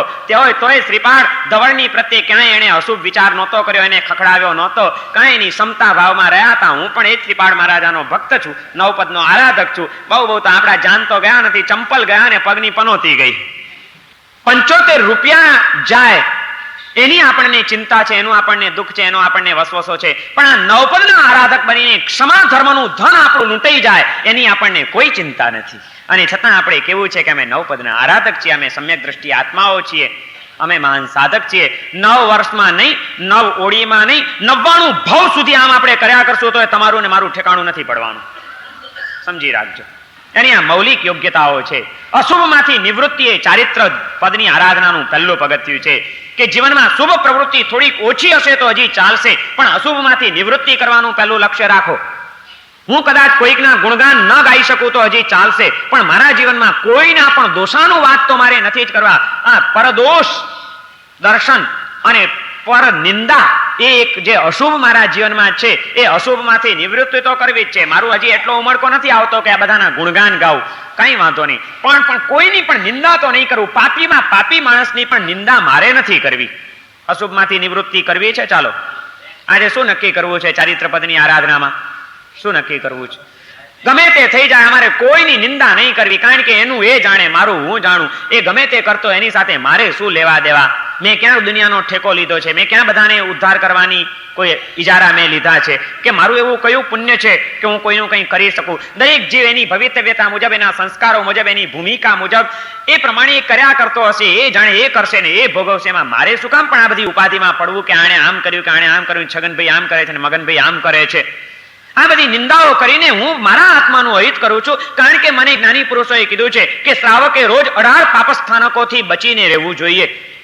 અને પર પરિવાર એ એક પાપસ્થાનક છે 18 પાપસ્થાનકની અંદર. અને એવા પાપસ્થાનકને મારે મારા જીવનમાં સ્થાન નથી આપવું. કમસે કમ હું કંઈ સારું તો નથી કરી શકતો, શુભમાં પ્રવૃત્તિ તો નથી કરી શકતો, પણ અશુભમાંથી નિવૃત્તિ તો મારે જરૂર કરવી છે. માટે હું કોઈની પણ નિંદા નહીં કરું, કોઈ સાધુ સાધ્વીની, કોઈ શ્રાવક શ્રાવિકાની, કોઈ મિથ્યા દ્રષ્ટિની. શાસ્ત્રમાં તો ત્યાં સુધી કીધું છે કે ઉન્માર્ગગામી જીવો હોય, મિથ્યા દ્રષ્ટિ આત્મા હોય, પાપારંભ કરનારા હોય, એનું પણ અશુભ નથી ચિંતવવાનું, એની પ્રત્યે પણ આત્માની અંદર દુર્ભાવ નથી કેળવવાનું. જો દુર્ભાવ કેળવીએ તો આપણું તથા ભવ્યત્વ ખંડિત થઈ જાય, ધર્મ પામવાની આપણી યોગ્યતા આપણે ગુમાવી બેસીએ. ગુણવાન આત્માઓની નહીં, રાત દિવસ પાપની પ્રવૃત્તિઓ કરનારા, પાપારંભમાં પડેલા એવા પણ આત્માઓ માટે નિંદા તો નહીં, અશુભ વિચારવાનું પણ નથી એમ કીધું છે. મગગઠ્ઠિયેષુ અમગગઠ્ઠિયેષુ, માર્ગમાં રહેલા આત્માઓ પ્રત્યે, અમગગઠ્ઠિયેષુ ઉન્માર્ગમાં રહેલા આત્માઓ પ્રત્યે, ઊંધા કામો કરનારા આત્માઓ પ્રત્યે પણ. જમકિંચી વિતઃ માયર્યમ અનિચ્છ્યવમ, અનિચ્છનીય એવું જે કંઈ પણ મેં ઈચ્છ્યું, અનાચરણીય એવું જે કંઈ પણ મેં આચર્યું, ન બોલવા જેવું કંઈ પણ એને માટે હું બોલ્યો તો એ બધાનું પણ મિચ્છામી દુક્કડમ માગ્યું છે. પંચસૂત્ર નામના ગ્રંથની અંદર જીવનું તથા ભવ્યત્વ કઈ રીતે પાકે, શુદ્ધ ધર્મની પ્રાપ્તિ પામવા માટેની યોગ્યતા કઈ રીતે વિકસે, એ માટેના જે ઉપાયો બતાડ્યા છે એમાં ચતુઃશરણ ગમન, દુષ્કૃત નિંદા અને સુકૃત અનુમોદના, આ 3 તત્વો બતાડ્યા છે. અને એ ત્રણેયનું વિશ્લેષણ કરતા પછી આ વાત બધી કરી છે. સાધુ સાધ્વી, અર્યન, સિદ્ધ, આચાર્ય, ઉપાધ્યાય, સાધુ સાધ્વી, શ્રાવક શ્રાવિકા, માર્ગાનુસારી, એ બધા જીવો પ્રત્યે મેં જે કંઈ અશુભ વિચાર્યું હોય, અશુભ બોલ્યો હોય, અશુભ આચર્યું હોય, એ બધાનું મિચ્છામી દુક્કડમ માગ્યું. પણ એથી આગળ વધીને પછી આ શબ્દો મૂક્યા કે મગગઠ્ઠિયેષુ અમગગઠ્ઠિયેષુ, મગ્ગસાણેષુ અમગ્ગસાણેષુ, જમકિંચી વિતઃ માયર્યમ અણાયર્યવમ અનિચ્છ્યવમ પાવમ પાવાણુબંધી. એ શું કરું છું? જે કંઈ પણ મેં અનાચરણીય આચર્યું, અનિચ્છનીય ઈચ્છ્યું, એ પાવમ પાવાણું બંધી, એ પાપ મારું પાપાનું બંધી પાપ બની જાય એવું છે. અને એવું પાપાનું બંધી પાપ કોઈકની નિંદા રૂપે ઉન્માર્ગગામી અને પાપી જીવોની પ્રત્યે પણ અણગમો કરીને મેં જો કંઈ બાંધ્યું હોય તો એ મારું દુષ્કૃત મિથ્યા થાવ. અશુભમાંથી નિવૃત્તિ કરવી એ શુદ્ધ ધર્મને પામવા માટેની પહેલી શરત છે. કરવું છે કે આપણે જિંદગીમાં વાતો જ કર્યા કરશું અને ધર્માત્મા તરીકેના દંભ અને દેખાવો કરીને જ આ જિંદગી આપણે પૂરી કરશું? પાયાના ઠેકાણા નથી અને મગજમાં રાય લઈને આપણે બેઠા છીએ જાણે અમે જ કંઈક ધર્મને સમજ્યા છીએ, અમે ધર્માત્મા બની ગયા છીએ. અને હું કદાચ એમ રાય લઈને બેસું કે હું સાધુ બની ગયો છું, પણ જો આ પાયાની યોગ્યતાઓ નહીં હોય તો પંચસૂત્ર ગ્રંથકાર જે મહાપુરુષ છે એ તો એમ કે છે કે કોઈ દિવસ એ જીવનો ઉદ્ધાર નહીં થાય. પાપાનુબંધી પાપ આને બધાને કીધું છે. અશુભ વિચારવું એ પણ પાપ છે. કોઈ પણ જીવની અવગણના એટલે ખલાસ થઈ ગયું, એ સિદ્ધ પરમાત્માની અવગણના છે. કારણ કે દરેક આત્માની અંદર 8 આત્મ પ્રદેશો, આપણા જે અસંખ્ય આત્મ પ્રદેશો છે એમાંથી દરેક આત્માની અંદર 8 આત્મ પ્રદેશ એવા છે જેવા સિદ્ધ પરમાત્માના છે, એવા નિર્મળ આત્મ પ્રદેશો છે, સિદ્ધ જેવા જ, જેની ઉપર કોઈ મલિનતાનો અંશ નથી. અને એ 8 આત્મ પ્રદેશની દ્રષ્ટિએ આજે પણ દરેક આત્મા સિદ્ધ સ્વરૂપી આત્મા છે. અને એવા કોઈ પણ આત્માની આસાધના કરવી, એવા કોઈ પણ આત્મા માટે અશુભ વિચારવું, એવા કોઈ પણ આત્માની નિંદા કે અવગણના કરવી એ સિદ્ધ પરમાત્માની અવગણના અને આસાધનાનું પાપ કરવા બરોબર છે. અને એવા સિદ્ધ પરમાત્માની આસાધનાઓ કરનારો કદાચ ગમે એટલી શુભ પ્રવૃત્તિઓ કર્યા કરશે, પણ જો આ અશુભમાંથી નિવૃત્તિ એની ન થઈ તો એ નવપદનો સાચો આરાધક નહીં બની શકે. રીમ નમો ચારિત્તસ્સ, ચારિત્ર પદની આરાધનાના દિવસે આજે આ પહેલો સંકલ્પ આ કરવાનો છે, પહેલી ભૂમિકા આ કેળવવાની છે. ધારીએ તો કંઈ અઘરું નથી આમાં ક્યાંય કોઈ તપ કરવાનો નથી, ભૂખ મરો વેઠવાનો નથી, પૈસા કાઢવાના નથી, ઘર છોડવાનું નથી, બૈરા છોકરા મૂકવાના નથી, બધું તમારું સલામત. માત્ર આત્માને થોડોક જાગૃત કરી દેવાનો છે. ક્યાંય પણ ગમે ત્યાં કોઈ પણ આત્માની નિંદા થતી હોય મારે એમાં ભાગ લેવો નથી, મારે એમાં પડવું નથી, એમાં મારે ગુમાવવાનું જ છે, મેળવવાનું કંઈ નથી. એવો ખોટનો ધંધો શા માટે કરવો? ગમે તેમ તો એ વાણિયો છું, વેપારી છું, કોઈ દિવસ વાણિયો ખોટનો ધંધો કરે? શા માટે પણ આવો ખોટનો ધંધો? એમાં મને શું મળવાનું છે? મારી નિંદા કરવાથી એ આત્મા સુધરી જવાનો નથી, એના જીવનમાં કોઈ પરિવર્તન આવવાનું નથી, સમાજનું કંઈ ભલું થવાનું નથી. સિવાય કે મારી એ નિંદા દ્વારા બીજા 4 જણાની વચ્ચે નિંદા કરીશ, એનો પણ નિંદા રસ પોસાવાનો છે. અને એ આત્માઓમાં પણ એક અશુભનો સંસ્કાર પ્રબળ બનવાનો છે. હું મારા અશુભને તો તોડી શકતો નથી, બીજાના જીવનમાં પણ અશુભની લાણી કરવાનો આવો ઊંધો ધંધો મારે કરવાની જરૂર છે. મૌન થઈ જાઓ, એના કરતા બોલ્યા વિના નથી જ રહેવાતું તો ભગવાનની કંઈક સ્તુતિ બોલી લઉં, નૌકાર મંત્રનો ઉચ્ચાર કરી લઉં, પણ કોઈનો પણ અવર્ણવાદ મારે કરવો નથી. અશુભમાંથી મારે નિવૃત્તિ કરવી છે. અશુભ નિવૃત્તિ રૂપ ચારિત્રનું પહેલું પગથિયું મારે સિદ્ધ કરી લેવું છે. કંઈ અઘરી વાત નથી ધારીએ તો. અને પંચસૂત્રની અંદર મહાપુરુષે આ વાત બહુ મહત્વની કીધી છે, ખરેખર મહત્વની કીધી છે. કે એણે એમ ન કીધું કે કોઈ શ્રાવકની કે કોઈ ધર્માત્માની નિંદા ન કરવી, પણ એમ કીધું કે પાપીમાં પાપી માણસની પણ નિંદા નહીં કરવી. એને માટે નિંદા તો નહીં કરવી, મનમાં અશુભ વિચાર પણ નહીં કરવો કે આ આત્મા આવો છે કે આમ કેમ કરે છે. એ કરીને પણ તમે પાપ બાંધી રહ્યા છો. એકદમ સાયકોલોજીકલ આ ધર્મ છે. માનસિક ભૂમિકાએ જો તમને કંઈ સમજતા નહીં આવડે, મનોવૈજ્ઞાનિક રીતે તમે જો તમારું ઘડતર નહીં કરી શકો, તો તમે કદાચ બહારથી ગમે એટલી ધર્મ આરાધનાઓ ધર્મક્રિયાઓ કર્યા કરતા હશો, કોઈ ધર્મક્રિયાઓ તમને નહીં તારી શકે. અને આજે આપણા જીવનની અંદર દુષ્કાળ જો હોય, કોઈ મોટામાં મોટો દુકાળ પડ્યો હોય, તો આ અશુભમાંથી નિવૃત્તિનો દુકાળ પડ્યો છે. શુભની પ્રવૃત્તિઓ તો હજી થોડી ઘણી વધી છે, પણ અશુભમાંથી નિવૃત્તિ ક્યાં થઈ છે આપણા જીવનમાં? નિંદા નહીં કરવી, કસાય નહીં કરવા, અનીતિ નહીં કરવી, નહીં કરવા રૂપ ધર્મ આપણે શીખ્યા જ નથી. દાન કરવું, આંબેલ કરી લેવું, પૂજા કરી લેવી, પ્રતિક્રમણ કરી લેવું, શુભમાં પ્રવૃત્તિ રૂપ બહારનો થોડો ઘણો ક્રિયાત્મક ધર્મ આપણે જીવનમાં ઉતાર્યો હશે કદાચ, પણ નિવૃત્તિ રૂપ જે ધર્મ છે, જેને પહેલું પગથિયું કીધું છે અશુભ નિવૃત્તિ, પછી શુભની પ્રવૃત્તિ સાચી થાય, ખબર જ નથી આપણને, કંઈ ખબર નથી. આપણે તો માન્યું છે કે પ્રતિક્રમણ કરી આવીએ એટલે ધર્મ કર્યો કહેવાય, દેરાસરમાં રોજ પૂજા કરીએ તો આપણે ધર્મી બન્યા કહેવાઈએ, આંબિલની અંદર દર વર્ષે ઓળી કરી લઈએ, 9 દિવસ આંબિલ કરી લઈએ તો પણ આપણે કંઈક આરાધના કરી કહેવાય. આ બધામાં આપણને આરાધના દેખાય છે, પણ આ કંઈ ન કરવું એ પણ એક મહાન આરાધના છે, ચારિત્ર પદની આરાધના છે. અશુભમાંથી નિવૃત્તિ લેવી એ આપણને નથી સમજાયું હજી. કરવા રૂપ તો ઘણું કર્યું, ન કરવું એ જ કરવાનું છે. ખરેખર તો કંઈ ન કરવું એ કરવું એ છે ચારિત્ર પદની આરાધના. સંકલ્પ આવા કંઈક કરો કે આજ સુધી અજ્ઞાનમાં અથડાતો તો ખબર નહોતી, પણ ચાલો આજે એક આ નવી જ્ઞાન દ્રષ્ટિ પ્રાપ્ત થઈ કે ચારિત્ર પદની આરાધનામાં અશુભ પ્રવૃત્તિઓ ન કરવી એ પણ એક આરાધના છે. ને માટે આજથી મારે એવું કંઈ કરવું નથી. ભલે મારાથી કંઈ સારું નહીં થાય તો ચાલશે, પણ કોઈનું અહિત થાય કે મારું અહિત થાય એવી અશુભ પ્રવૃત્તિ નથી કરવી. નિવૃત્ત તો થાવ, પ્રવૃત્ત નહીં થાવ તો કંઈ નહીં, વાંધો નહીં, ચાલો ચાલશે. અને જે આ રીતે નિવૃત્ત થયો હશે એ પછી સહજ રીતે શુભમાં પ્રવૃત્ત થયા વિના રહેશે જ નહીં. એના જીવનમાં શુભની પ્રવૃત્તિ આવશે, અને એ શુભની પ્રવૃત્તિ પણ પછી એને રવાડે ચડાવનારી નહીં બને. એની શુદ્ધની જાગૃતિ સતત ખ્યાલ રહેશે જ. જેને બીજા આત્માઓની અંદર 8 આત્મ પ્રદેશો, રૂચક પ્રદેશો જે સિદ્ધ પરમાત્મા જેવા નિર્મળ દેખાય છે, એને બીજાના જ્યારે 8 આત્મ પ્રદેશો નિર્મળ દેખાય, એને પછી પોતાના નહીં દેખાય. એને પોતાને પણ થશે કે મારા પણ 8 આત્મ પ્રદેશો પરમાત્મા સ્વરૂપી છે, એ અંશે મારો આત્મા પણ બહુ અલ્પ અંશે છે, પણ અધિક અંશે અસંખ્ય આત્મ પ્રદેશો તો અત્યારે સાવ હલકા પાપોથી ખરડાયેલા, કર્મોના લેપથી રંગાયેલા એવા પડ્યા છે. 8 જે નિર્મળ છે બસ એની માત્રા વધારતો જવું, અને એટલા માટે સ્વ સ્વરૂપમાં ઠરતો જવું. સ્વરૂપની રમણતા કેળવાતી જાય, એ ઝંખના પછી સાચી જાગી જશે એની. અને એટલે જ સ્વમાં વસવાની ભૂમિકા આવશે એની. પરથી ખસો અને સ્વમાં વસો, આ એક જ કામ કરવાનું છે. ચારિત્ર પદની આરાધના એટલે આટલું કામ કરવાનું છે. આવી ભૂમિકા આવે એટલા માટે બાહ્ય ચારિત્રનું પણ મહત્વ છે. શુભમાં પ્રવૃત્તિ અને શુદ્ધમાં જાગૃતિ રૂપ ચારિત્ર લાવવા માટે શરૂઆતમાં તો અશુભ પ્રવૃત્તિઓનો બાહ્ય દ્રષ્ટિએ પણ ત્યાગ ઘણો મહત્વનો છે. ભલે હજી આંતરિક માનસિક ભૂમિકા એવી નથી કેળવાઈ, એની પ્રત્યેનો રસ, એની પ્રત્યેની આસક્તિ હજી કદાચ નથી છૂટી, પણ બાહ્ય ભૂમિકા એ પણ જે નિવૃત્તિ રૂપ ચારિત્ર છે એ પણ ઓછું મહત્વનું નથી. અને સાચે સાચું એ જ કરવું પડશે. જ્યાં સુધી આ નહીં આવે ત્યાં સુધી ઉત્કટ કક્ષાનું ચારિત્ર આવવું મુશ્કેલ છે. દ્રવ્ય ચારિત્રનું પણ ઘણું મહત્વ છે. ભાવ ચારિત્ર તો પછી આવે. ચારિત્ર પદની આરાધના આપણને આ વાત શીખવાડે છે કે દ્રવ્ય ચારિત્ર વ્યવહારથી પણ તમે અશુભમાંથી પાછા વળો, એની પણ એક જબરજસ્ત અસર છે, અને એવી અસર પણ તમે ઊભી કરો. સંપ્રતિ રાજાનો જીવ એને દ્રવ્ય ચારિત્ર લીધું હતું. ચારિત્રનો ભાવ નહોતો, પણ ખાવા માટે દીક્ષા લીધી હતી. ઓળખો છો ને સંપ્રતિ રાજાને? તો ઓળખો છો? ક્યારે મળ્યા હતા? સંપ્રતિ કેમ થયા એ જાણો છો?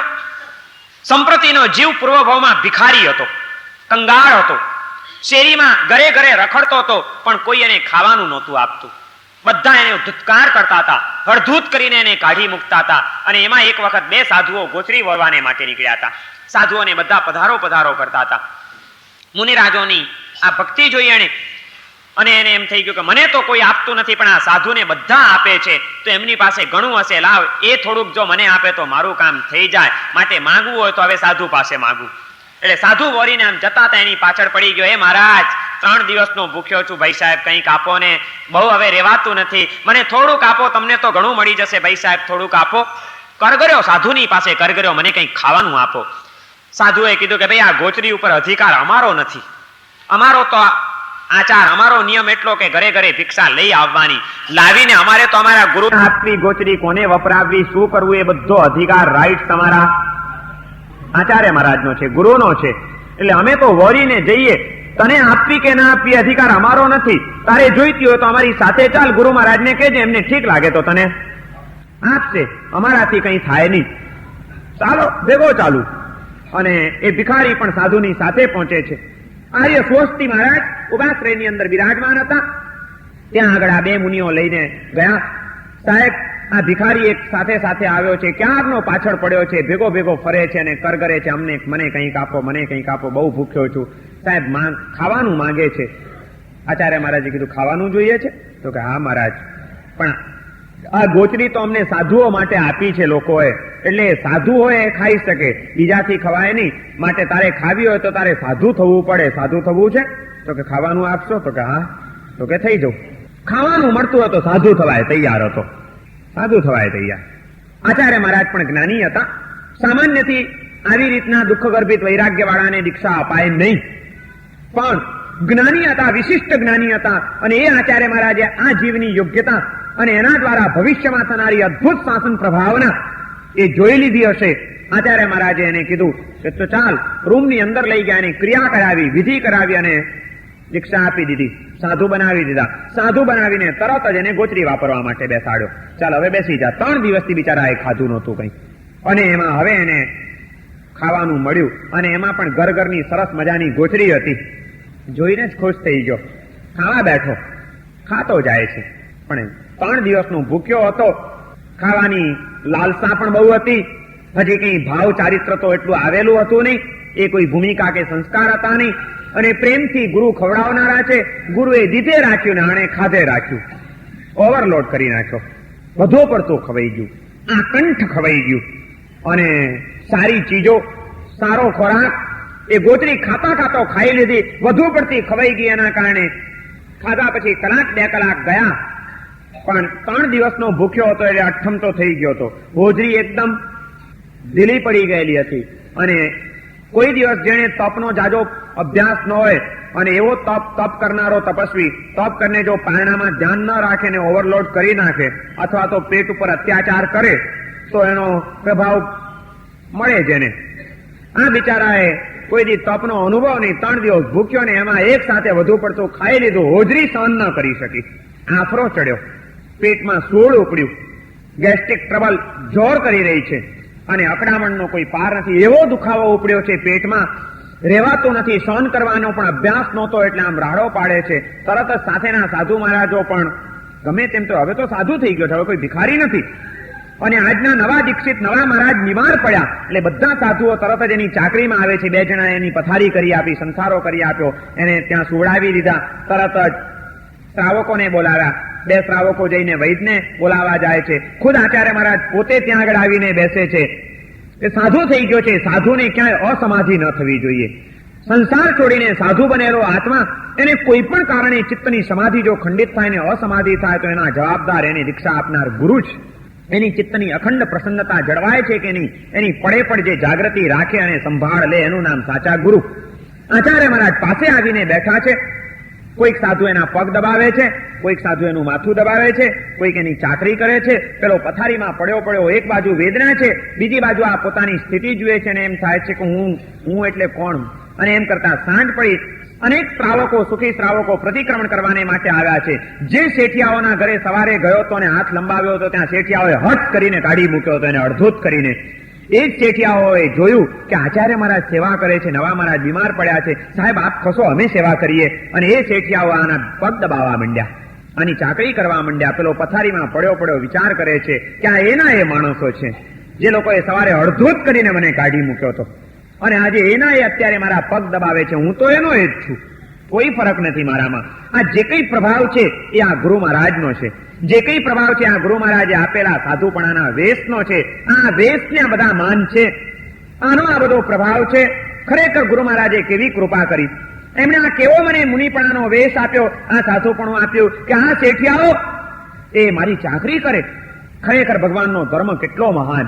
ભગવાનનું આ મુનિપણું કેટલું અદ્ભુત, કેવા ગુરુ, કેવો ધર્મ, કેવું સાધુપણું, એ અનુમોદનાનો ભાવ એના હૃદયમાં ચડ્યો અને વેદના ચાલી રહી છે, ગેસ્ટ્રિક ટ્રબલ જોર કરી રહી છે, ગેસ ઉર્ધ્વગામી બન્યો અને ઉર્ધ્વ વાયુ એ ઉપર ચડતા ચડતા હાર્ટ ઉપર એનું પ્રેશર આવે છે અને અકળામણમાં એ જ રાત્રે આ ભિખારી, મુનિ થયેલો ભિખારી મૃત્યુ પામી જાય છે. પણ મરતી વખતે એ ચિત્તની અંદર ભાવ એક જ હતો, કેવો ધર્મ, કેવું સાધુપણું, કેવા ગુરુ મહારાજ. આ અનુમોદનામાં એ ત્યાંથી મૃત્યુ પામીને સમ્રાટ અશોકને ત્યાં સંપ્રતિ તરીકે એક રાજકુમાર તરીકે ઉત્પન્ન થાય છે. અલ્પકાળનો પણ માનસિક ધર્મ અનુમોદના રૂપ ધર્મ હતો. ચારિત્ર ક્યાં પાડ્યું છે એણે? શું ક્રિયાઓ કરી છે? કઈ આરાધનાઓ કરી હતી? કંઈ કર્યું નથી. પણ એને એકદમ આટલું બધું એક ભિખારીમાંથી એક રાજકુમાર બનાવી દે એટલા ઉત્કટ કક્ષાનું પુણ્ય બંધાવનાર ધર્મ કયો હતો એની પાસે? તમે ધારો તો મનથી ઘણો બધો ધર્મ ઉભો કરી શકો એમ છો, અને તમે ધારો તો મનથી ઘણા બધા ભયંકર પાપ બાંધી શકો એમ છો. કાયાથી પાપો પણ બહુ ઓછા થાય છે અને કાયાથી ધર્મ પણ બહુ ઓછો થાય છે. વધુમાં વધુ પાપ અને વધુમાં વધુ ધર્મ માણસ મનથી જ કરતો હોય છે. એક થોડાક સમયનો અનુમોદનાનો ધર્મ, એ ધર્મ એને સમ્રાટ સંપ્રતિ બનાવ્યો. આગળ જતા એ રાજા બને છે, સંપ્રતિ બન્યો છે. વર્ષો વીતી ગયા છે. આચાર્ય મહારાજ વિહાર કરીને ક્યાંય ના ક્યાંય નીકળી ગયા છે. એક વખત વિહાર કરતા કરતા રાજા સંપ્રતિના રાજ્યમાં આવે છે. આચાર્ય મહારાજનું ભવ્ય સામયું સકળ સંઘે યોજ્યું છે. સંઘનું એ સામયું ચાલી રહ્યું છે. રાજમાર્ગ ઉપરથી એ પસાર થાય છે, રાજમહેલ આગળથી એ સામયું. આ ઢોલ વાજા વાગતા સાંભળ્યા અને રાજાને એમ થઈ ગયું કે આજે કોઈ તહેવાર નથી, આજે કોઈ પર્વ નથી ને આજે સરઘસ શેનું નીકળ્યું છે, આ વાજા શેના વાગ્યા? એટલે તરત જ પોતે ઝરૂખામાંથી નજર કરે છે. નજર કરી ત્યાં આર્ય સ્વસ્તિ મહારાજને જોયા.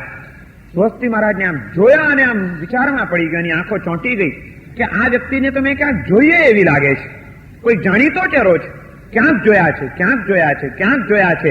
આમ વિચારમાં ને વિચારમાં જ્યાં એની ચેતના કેન્દ્રિત થઈ, ઊંડો ઉતર્યો, ત્યાં એને અચાનક જાતિસ્મરણ જ્ઞાન થઈ ગયું, પૂર્વભાવનું જ્ઞાન થયું અને પોતાનો પૂર્વભાવ જોયો કે હું તો એક ભિખારી, પણ આ ગુરુ મહારાજે મારી ઉપર દયા કરીને મને ચારિત્ર આપ્યું હતું.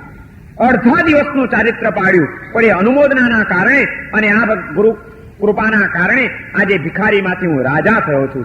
દોમ સુખ સાહેબી મારી પાસે છે, મને કોઈ કે ત્યાં કોઈ કમીના નથી. પણ આજે જે કંઈ છું એ બધો આ મહાપુરુષનો પ્રભાવ છે. તરત જ સડસડાટ કરતો નીચે ઉતરી પડે છે.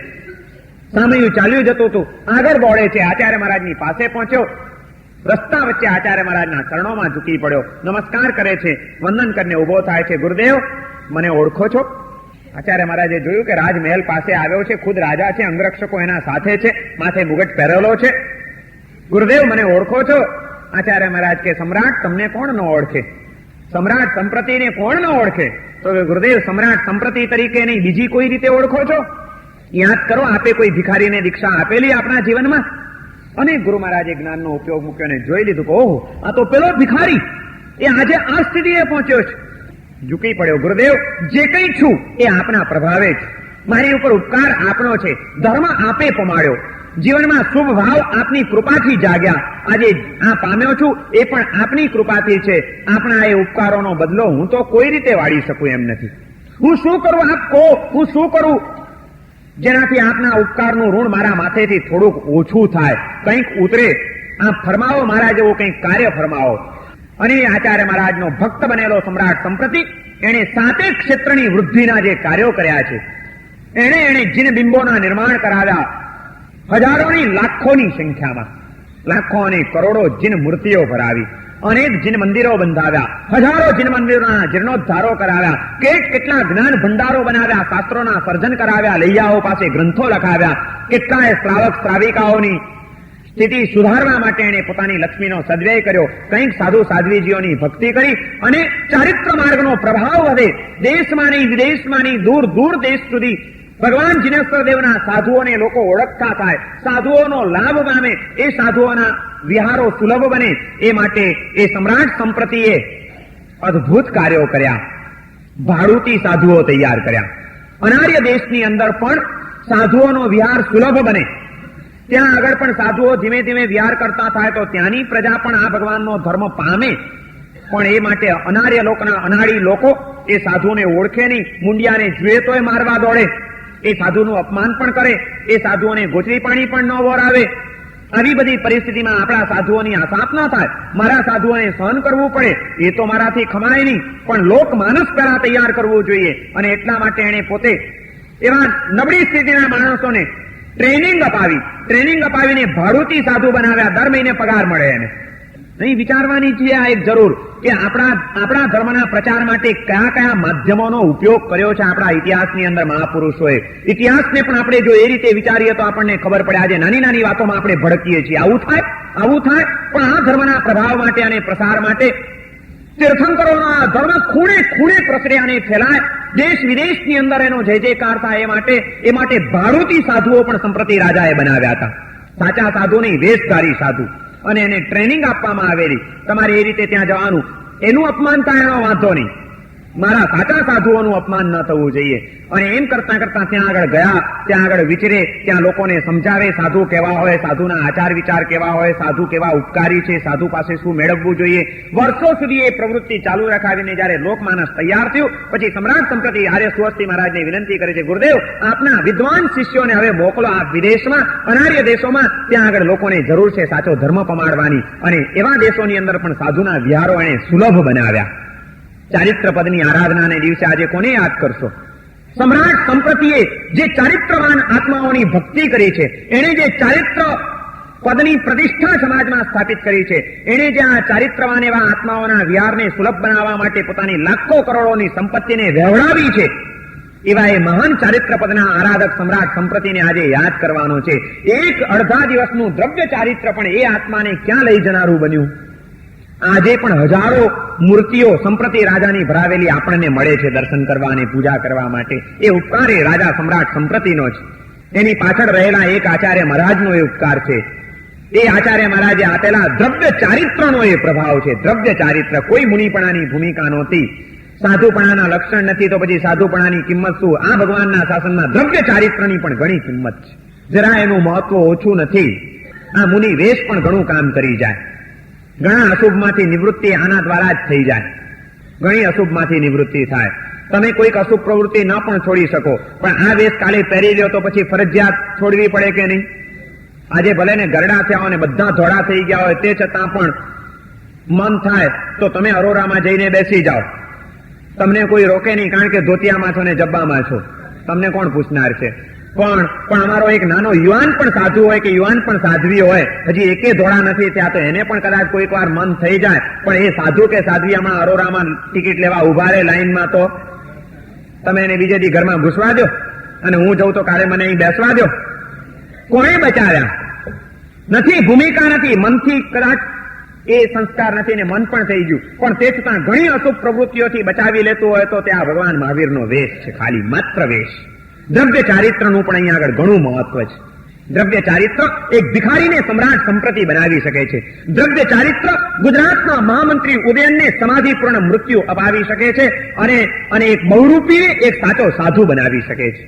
શત્રુંજયનો જીર્ણોદ્ધાર કરનારા અંબળ અને બાહળ, આમ્રભટ્ટ અને વાઘભટ્ટના પિતા મહામંત્રી ઉદયન યુદ્ધની અંદર એમનું શરીર ઘાથી જર્જરિત બની ગયું.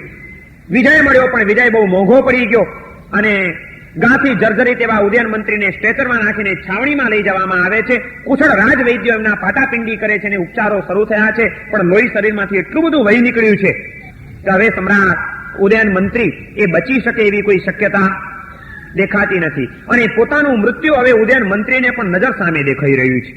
પથારીમાં પડેલા ઉદયન મંત્રી, મોતની નજીક જઈ રહેલા ઉદયન મંત્રી, એની આંખમાં આંસુના બે બુંદ ચાલ્યા જાય છે.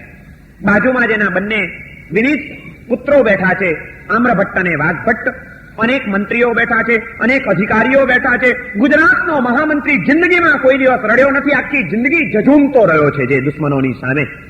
એ મહામંત્રી આજે રડે. યુદ્ધની અંદર પ્રાપ્ત થયેલા વિજયનો આનંદ ન હોય, પણ એને કોઈ ઉદ્વેગ હોય એવું તે શું હશે? કોઈનાથી એમની આંખના આંસુ જોયા જતા નથી. બધા ઉભા થઈને કહે છે, મંત્રીશ્વર આપ રડો છો શા માટે? આપની આંખમાં આંસુ કેમ છે? શું થયું? શું આપને બહુ પીડા સતાવે છે? પણ કોઈ માનવા તૈયાર નહોતું.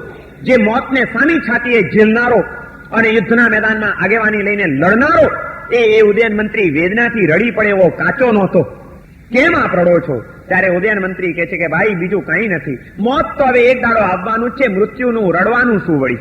અને વેદનાઓ તો ચાલ્યા કરે, શરીરનું કામ કરે, પણ દુઃખ એક જ છે, મોત સામે દેખાય છે, પણ આજે મૃત્યુના ટાણે મને કોઈ સાધુનું દર્શન નહીં મળે.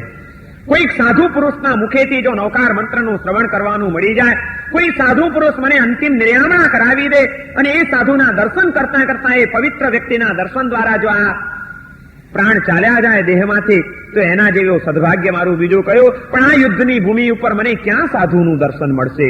બોલતા બોલતા ઉદયન મંત્રીની આંખમાં આંસુ ચાલ્યા જાય છે. કોઈનાથી આંસુ જોવાતા નથી. તરત જ કહે છે, મંત્રીશ્વર તમે રડો નહીં, તમે ન રડો, અમે હમણાં બધો જ બંદોબસ્ત કરીએ છીએ, તપાસ કરીએ છીએ, આસપાસના ગામડામાં ક્યાંય પણ કોઈ સાધુ હશે તો હમણાં બોલાવી લાવીએ છીએ, આપનું મૃત્યુ ચોક્કસ સુધરી જશે. બધા બહાર નીકળ્યા. બહાર નીકળીને મિટિંગ મળી મંત્રીઓની કે ભાઈ શું કરવું. અત્યારે એક એક પળ મહત્વની છે. ઉદયન મંત્રી જે આખી જિંદગી સુધી ધર્મ માટે પણ જે લડતા રહ્યા છે, ધર્મની જેને રક્ષા અને પ્રભાવના કરી છે, આવા મહાન ધર્માત્માનું મૃત્યુ બગડવું ન જોઈએ. એના મૃત્યુની અંતિમ ઈચ્છા કોઈ અધૂરી ન રહેવી જોઈએ. એને કંઈ નથી જોઈતું, એને સાધુનું દર્શન જોઈએ છે. શું આપણે એટલું નહીં કરાવી શકીએ? શું કરવું? પણ બધા કહે છે બધી વાત સાચી, પણ આ યુદ્ધના મેદાનમાં અહીં સાધુ લાવવા ક્યાંથી? કઈ રીતે મળે સાધુ? બધા ચિંતામાં પડી ગયા છે. કોઈ ઉપાય સૂચતો નથી. ત્યાં એક હોશિયાર માણસ ઉભો થાય છે કે મને એક ઉપાય સૂજે છે. જુઓ, અત્યારે બહુ સાચા ખોટાની ચિંતા કરવી નહીં. ધર્મમાં માયા પણ માયા નથી, ધમ્મે માયા નો માયા, એમ શાસ્ત્રમાં લખ્યું છે. મને એક ઉપાય સૂજે છે. યુદ્ધમાં આપણા માણસો કાયર થઈ જાય તો એને સુરાતન ચડાવવા માટે આપણે કેટલાક ગવૈયાઓ, ભાગચારણો, બહુરૂપીઓ પણ રાખેલા છે. અને બહુરૂપીને વેશ ભજવતા આવડે બધા જ. એક બહુરૂપીને આપણે તૈયાર કરીએ, સાધુના કપડાં પહેરાવીએ, સાધુનો ડ્રેસ આપી દઈએ અને થોડું ઘણું એને શીખવાડી દઈએ. મૃત્યુની એ વેદનામાં પડેલા મહામંત્રી કોઈને જાજુ ઓળખી શકવાના તો છે નહીં. એને તો આમ આછું સાધુ દેખાશે એટલે કામ થઈ જશે. બધાને આ વાત મગજમાં બેસી ગઈ. તરત જ બહુરૂપીને બોલાવવામાં આવ્યો કે ભાઈ આવી જા. બહુરૂપીને બોલાવીને એને આખું સમજાવી દીધું કે તારે આ રીતે નાટક કરવાનું છે, સાધુનો વેશ ભજવવાનો છે, મહામંત્રીનું મૃત્યુ સુધારવાનું છે, વેશ પહેરીને આવજે. છાવણીમાં દાખલ થાય એટલે ધર્મલાભ કહેજે. મહામંત્રી ઉભા થશે, તને પગમાં પડશે તો પણ તારે એમને ધર્મલાભ આપવાના. તને સાતા પૂછે તો દેવગુરુ પશા એમ કહેવાનું. પછી તને કહેશે કે કંઈક ધર્મ સંભળાવો તો તારે નવકાર મંત્ર સંભળાવવાનું. બધું સમજાવી દીધું, તૈયાર કરી દીધો. અને ઉદયન મંત્રી ને આ બાજુ તરત જ નક્કી થઈ ગયું. એટલે બે માણસો આવીને કહી જાય છે કે મંત્રીશ્વર ન કરો, મંત્રીશ્વર પ્રસન્ન બની જાઓ. સાધુ મળી ગયા છે, બાજુના ગામડામાં જ હતા, અમે વિનંતી કરી આવ્યા છીએ, હમણાં વિહાર કરીને આવે છે. અને આ બાજુ પેલાને તૈયારી કરાવવા માંડ્યા. થોડીક વાર થઈ અને સાધુ મહારાજ પધાર્યા. મહામંત્રીની છાવણીમાં એની કુટીરમાં લઈ જવામાં આવે છે. જેવા મુનિરાજ આમ કુટીરમાં દાખલ થાય છે, ઉદયન મંત્રીને તો આમ એક એક રોમ રોમ ખડા થઈ જાય છે. આ યુદ્ધની ભૂમિ ઉપર મને મુનિના દર્શન કેટલું મારું સદભાગ્ય હશે. મૃત્યુ વખતે કોનું દર્શન થાય તો તમે રાજી? કોને બોલાવશો? ઘરવાળાને? મૃત્યુ વખતે કોને બોલાવાના છે? કઈ રાખ્યું છે? માંદો પડું તો મારો દીકરો અમેરિકા છે, તરત જ એને કોલ કરીને, લાઇટિંગ કોલ કરીને પણ બોલાવી લેજો. માંદો પડું ત્યારે મારી ઘરવાળીને બાજુમાં જ બેસાડી રાખજો. શું કહી રાખ્યું છે દીકરાઓને? જ્યારે પણ એવું લાગે ત્યારે બધું પડતું મૂકીને પેલા કોઈ સાધુ પુરુષને લઈ આવજો એમ કીધું જ નહીં? નવપદના આરાધક છો, તે મર્યા પછી કોણ તમને બાપો દર્શન દેવાનો છે? જીવતા જ તો કરવાના છે દર્શન. ચારિત્ર પદના આરાધકોને મારે પૂછવું છે કે ચારિત્રવાન આત્માઓનું દર્શન પણ ગમે છે ખરું? અને જેને મૃત્યુ વખતે એ દર્શન પામવાની ઈચ્છા હોય, એ જીવતા જીવે તો એક દિવસ ચારિત્રવાન આત્માઓનું વંદન કર્યા વિના ન જ રહે ને? સાધુ સાધ્વીજી ઉપાશ્રયમાં બિરાજમાન હોય તો દેરાસરમાંથી દર્શન કરીને સીધા તો રવાના ન જ થઈ જાઓ ને? ઓફિસમાં 2 કલાક બેસનારાઓને 5 મિનિટ સાધુ પુરુષને વંદન કરવાની ફુરસદ ન હોય તો મનીની માળા ગણો, નવપદની માળા મૂકી દો. ચારિત્ર પદના આરાધક થવું છે આપણે. કોઈ શિકલ છે આપણી ચારિત્ર પદના આરાધક બનવાની? કોઈ લક્ષણ છે આપણા નવભાવમાં મોક્ષ પામવાના? 99 ઓળીઓ કરી જાઓ ને, 999 કરી જાઓ. ચારિત્રવાન આત્માઓ પ્રત્યે પ્રેમ નહીં પ્રગટે, એ ચારિત્રવાન આત્માઓને વંદન કરવાનું મન નહીં થાય, એ વંદના કરતા કરતા આપણે પાપોની નિકંદના કરવાની જો શક્તિ નહીં મેળવી શકીએ તો આ ચારિત્ર પદની આપણી આરાધનાઓ એળે જવાની છે. ઉદયન મંત્રીની આ એક ભૂમિકા હતી કે શરીરમાં, આખા શરીરમાં ઘણી વેદનાઓ છે, પણ એની વચ્ચે પણ એને મુનિનું દર્શન યાદ આવે છે. મને અત્યારે મુનિ જો કોક મળી જાય તો રોમ રોમ ખડા થઈ જાય છે. બધા એને ના પાડે છે, પણ છતાં મુનિરાજ પધાર્યા અને હું પડ્યો રહું. શક્તિ હતી ની હતી એટલી શક્તિ એકત્રિત કરીને પણ ઉદયન મંત્રી પથારીમાં બેઠા થઈ જાય છે. મુનિરાજના પગમાં પડી જાય છે, નમી પડે છે ચરણોમાં. આંખમાં હર્ષના આંસુ આવી ગયા કે આહા, મૃત્યુ વખતે પણ મને મુનિરાજ પધાર્યા. ગુરુદેવ, આપે મારી ઉપર આટલી કરુણા કરી, આટલો મારા માટે વિહાર કરીને આવા ધોમધકતા તાપમાં અત્યારે આપ પધાર્યા. આંખમાં હર્ષના આંસુ છે, વાતાવરણ સ્તબ્ધ છે. અને પેલો બહુરૂપી ધર્મલાલ મંત્રીશ્વર, કોઈ ચિંતા ન કરો, નાટક ભજવે છે. મંત્રેશ્વર ગણિત જીવનમાં ધર્મની આરાધના કરી છે. અંતિમ પળોમાં એ ધર્મની અનુમોદના રાખજો. જીવનમાં જે કંઈ જાણે અજાણે પાપો થઈ ગયા એ પાપોનું ગ્રહણ કરી લેજો, પાપોનો પશ્ચાતાપ કરી લેજો. અને મંત્રેશ્વર હાથ જોડો, બધું મનમાંથી ભૂલી જાઓ. અર્યંત તમારો શરણ હોજો, અનંતા સિદ્ધો તમને આધાર હોજો. ભગવાન જીનેશ્વર દેવોએ પ્રવર્તાવેલો ધર્મ એ જ તમારો સહયોગી બનજો. અર્યંતે શરણમ પવજ્જામી, સિદ્ધે શરણમ પવજ્જામી, સાહુ શરણમ પવજ્જામી. પેલો બહુરૂપે 4 શરણા લેવડાવે છે ને ઉદયન મંત્રી તામ ભાવાવેશમાં ભાવ વિભોર થઈને હાથ જોડીને બેઠા છે. મૃત્યુ એનું મંગલમય બની રહ્યું છે. અને એ સાધુ પુરુષના મુખેથી નિરામણા કરતા કરતા ઉદયન મંત્રીનું ત્યાં આગળ મૃત્યુ થઈ જાય છે.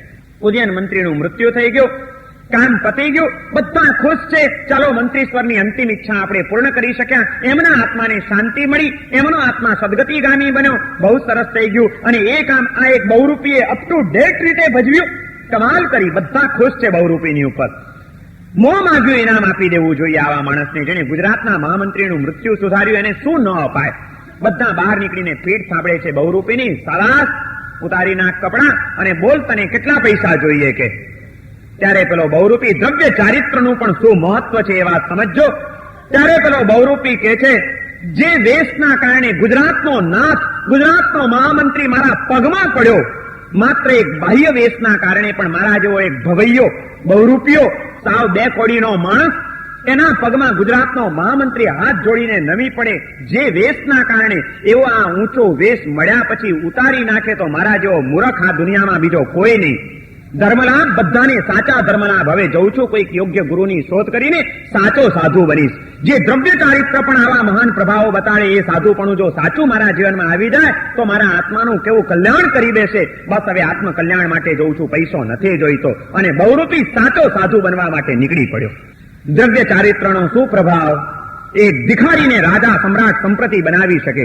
દ્રવ્ય ચારિત્રનો શું પ્રભાવ! એક બહુરૂપીને સાચો સંત બનાવી શકે. દ્રવ્ય ચારિત્રનો આ પ્રભાવ છે. ઓમ રેમ નમો ચારિત્રસ્ય બોલતા બોલતા આજે કયા કયા ચારિત્રવાન આત્માઓને યાદ કરશો. અને એવા ચારિત્રવાન આત્માઓ ની ભક્તિ કરવામાં, એવા ચારિત્ર પદની પ્રતિષ્ઠા થાય, એવા ચારિત્રવાન આત્માઓનો લાભ દૂર દૂર સુધી લોકો પામે, એ માટે કંઈ કરવું છે.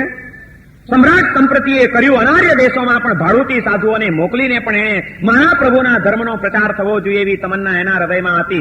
આપણા હૃદયમાં કોઈ તમન્નાઓ ખરી કે મારા પ્રભુનો ધર્મ દુનિયાના ખૂણે ખૂણે કેમ ફેલાય, કેમ પહોંચે, સૌ કોઈ એનો લાભ કેમ મેળવી લે? એ માટે હું શું કરી શકું? મને મળેલી સંપત્તિ જો આવા કામમાં નહીં લાગે તો હું ભગવાનના શાસનનો દ્રોહી કહેવાઈશ. જે શાસનના અને જે પરમાત્માના મારી ઉપર અનંત ઉપકાર છે, એ પરમાત્માએ જગતના કલ્યાણ માટે જે ધર્મ માર્ગ પ્રવર્તાવ્યો, એ ધર્મ માર્ગને હું સર્વત્ર ફેલાતો ન કરી શકું. શું ભાવના જાગે? શું કરવું છે કે ખાલી વાતો જ સાંભળવી છે તમારે? મને કીર્તિ સમાજ કે હોળી પછી વ્યાખ્યાન બંધ કરી નાખો હવે, કે કાલે મને કહેતા હતા. મને કહે બંધ કરી નાખો, આપણે બી ઘણું કામ છે હવે, સમેટવાનું બધું પથારા સમેટો, અને લોકોને દિવાળી આવે છે, હવે એમને એમના કામમાં પડશે કે. અને ખાલી સાંભળીને શું કરવાનું? કંઈ કરવું છે આપણે? ચારિત્ર પદની આરાધના આપણને કંઈ શીખવાડે છે?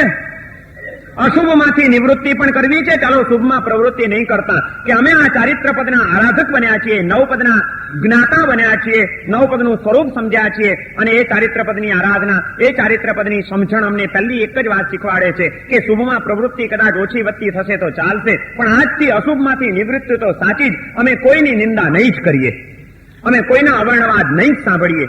અમે 5000ના દાનની શુભ પ્રવૃત્તિ ન કરી શકીએ તો કંઈ નહીં, પણ 500 કમાવા માટે અમે અનીતિ રૂપ અશુભમાંથી નિવૃત્તિ તો જરૂર કરીશું, અનીતિ તો અમે નહીં જ કરીએ.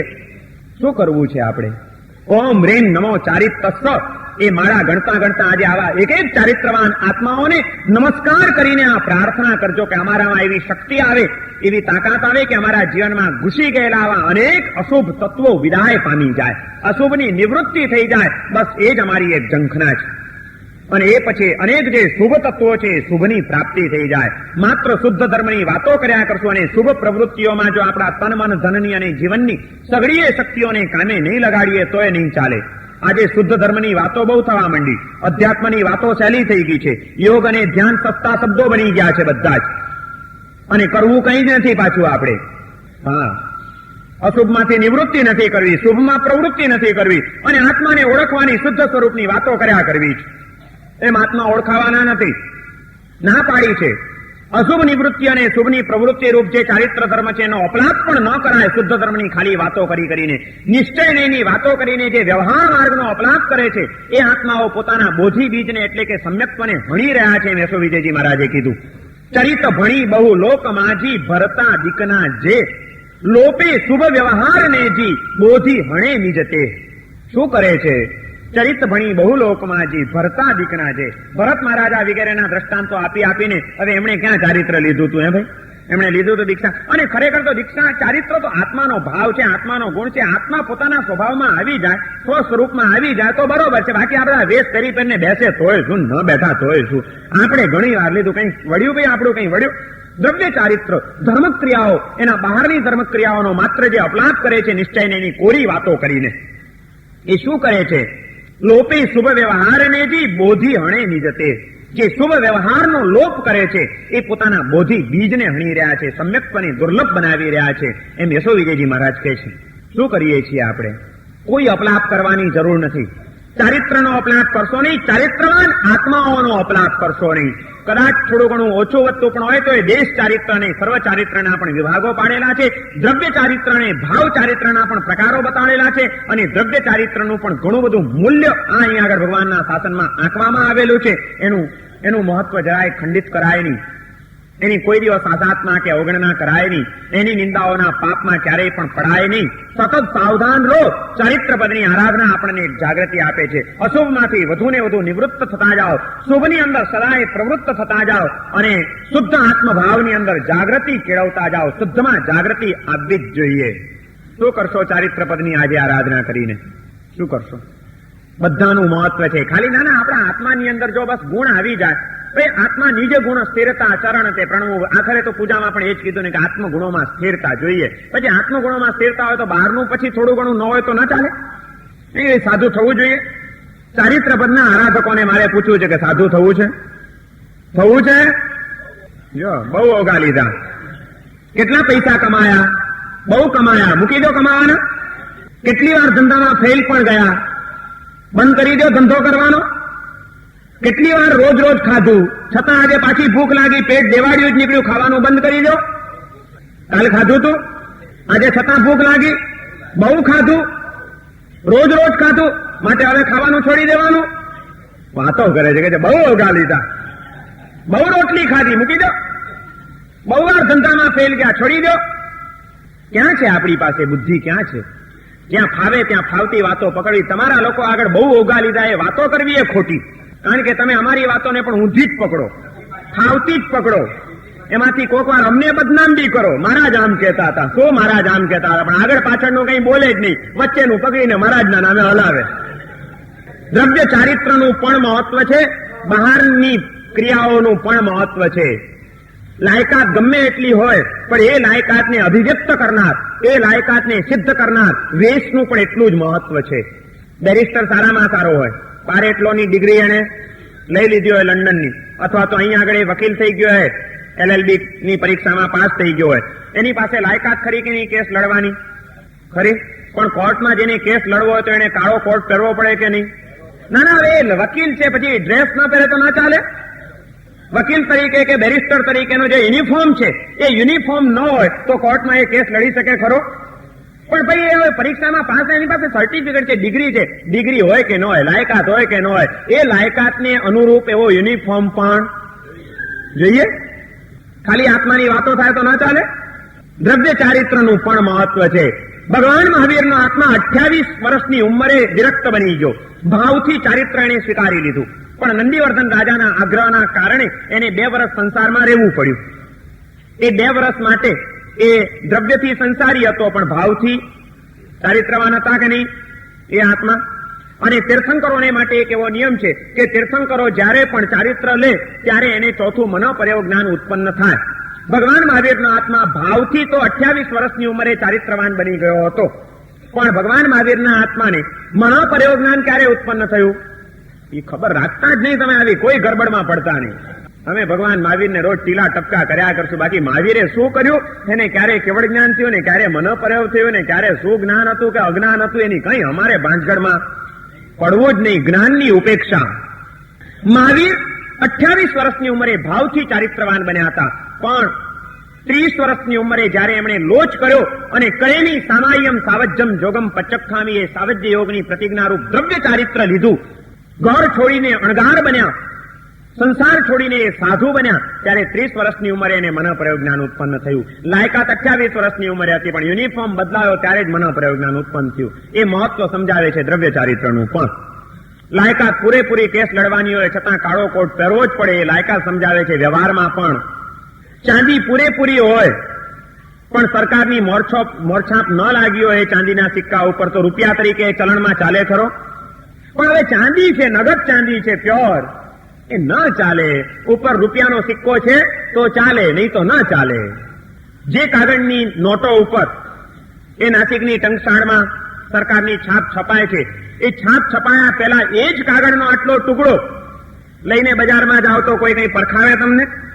મારે કેમ? પણ આ એ જ કાગળનો ટુકડો છે જે રૂપિયા તરીકે ચાલવાનો છે, એનામાં એ રૂપિયા થવાની લાયકાત છે. પેલો કે લાયકાત ગમે એ હોય, ઉપર મોરછાપ છે. છાપ વિના કઈ ન ચાલે. છાપ પણ મહત્વની છે. ચારિત્ર પદની આરાધના આપણને એક નવી જ દ્રષ્ટિ આપે છે કે તમે તમારી દ્રષ્ટિમાં પરિવર્તન કરો. દરેક ચીજનું મહત્વ છે. કારણ કે સમ્યક દર્શન દ્વારા જે ધ્યેયનો નિર્ણય કર્યો, સમ્યક જ્ઞાન દ્વારા જે સ્પષ્ટ સમજણ પ્રાપ્ત કરી, હવે સમ્યક ચારિત્ર દ્વારા પ્રાપ્ત કરેલી સમજણને ચરિતાર્થ કરવાની છે. જીવનની અંદર એને ચરિતાર્થ કરવાની છે. એ માટે પરિવર્તન કરવું પડશે. પાપ પ્રવૃત્તિઓ પાપ હેય છે, પુણ્ય ઉપાદેય છે.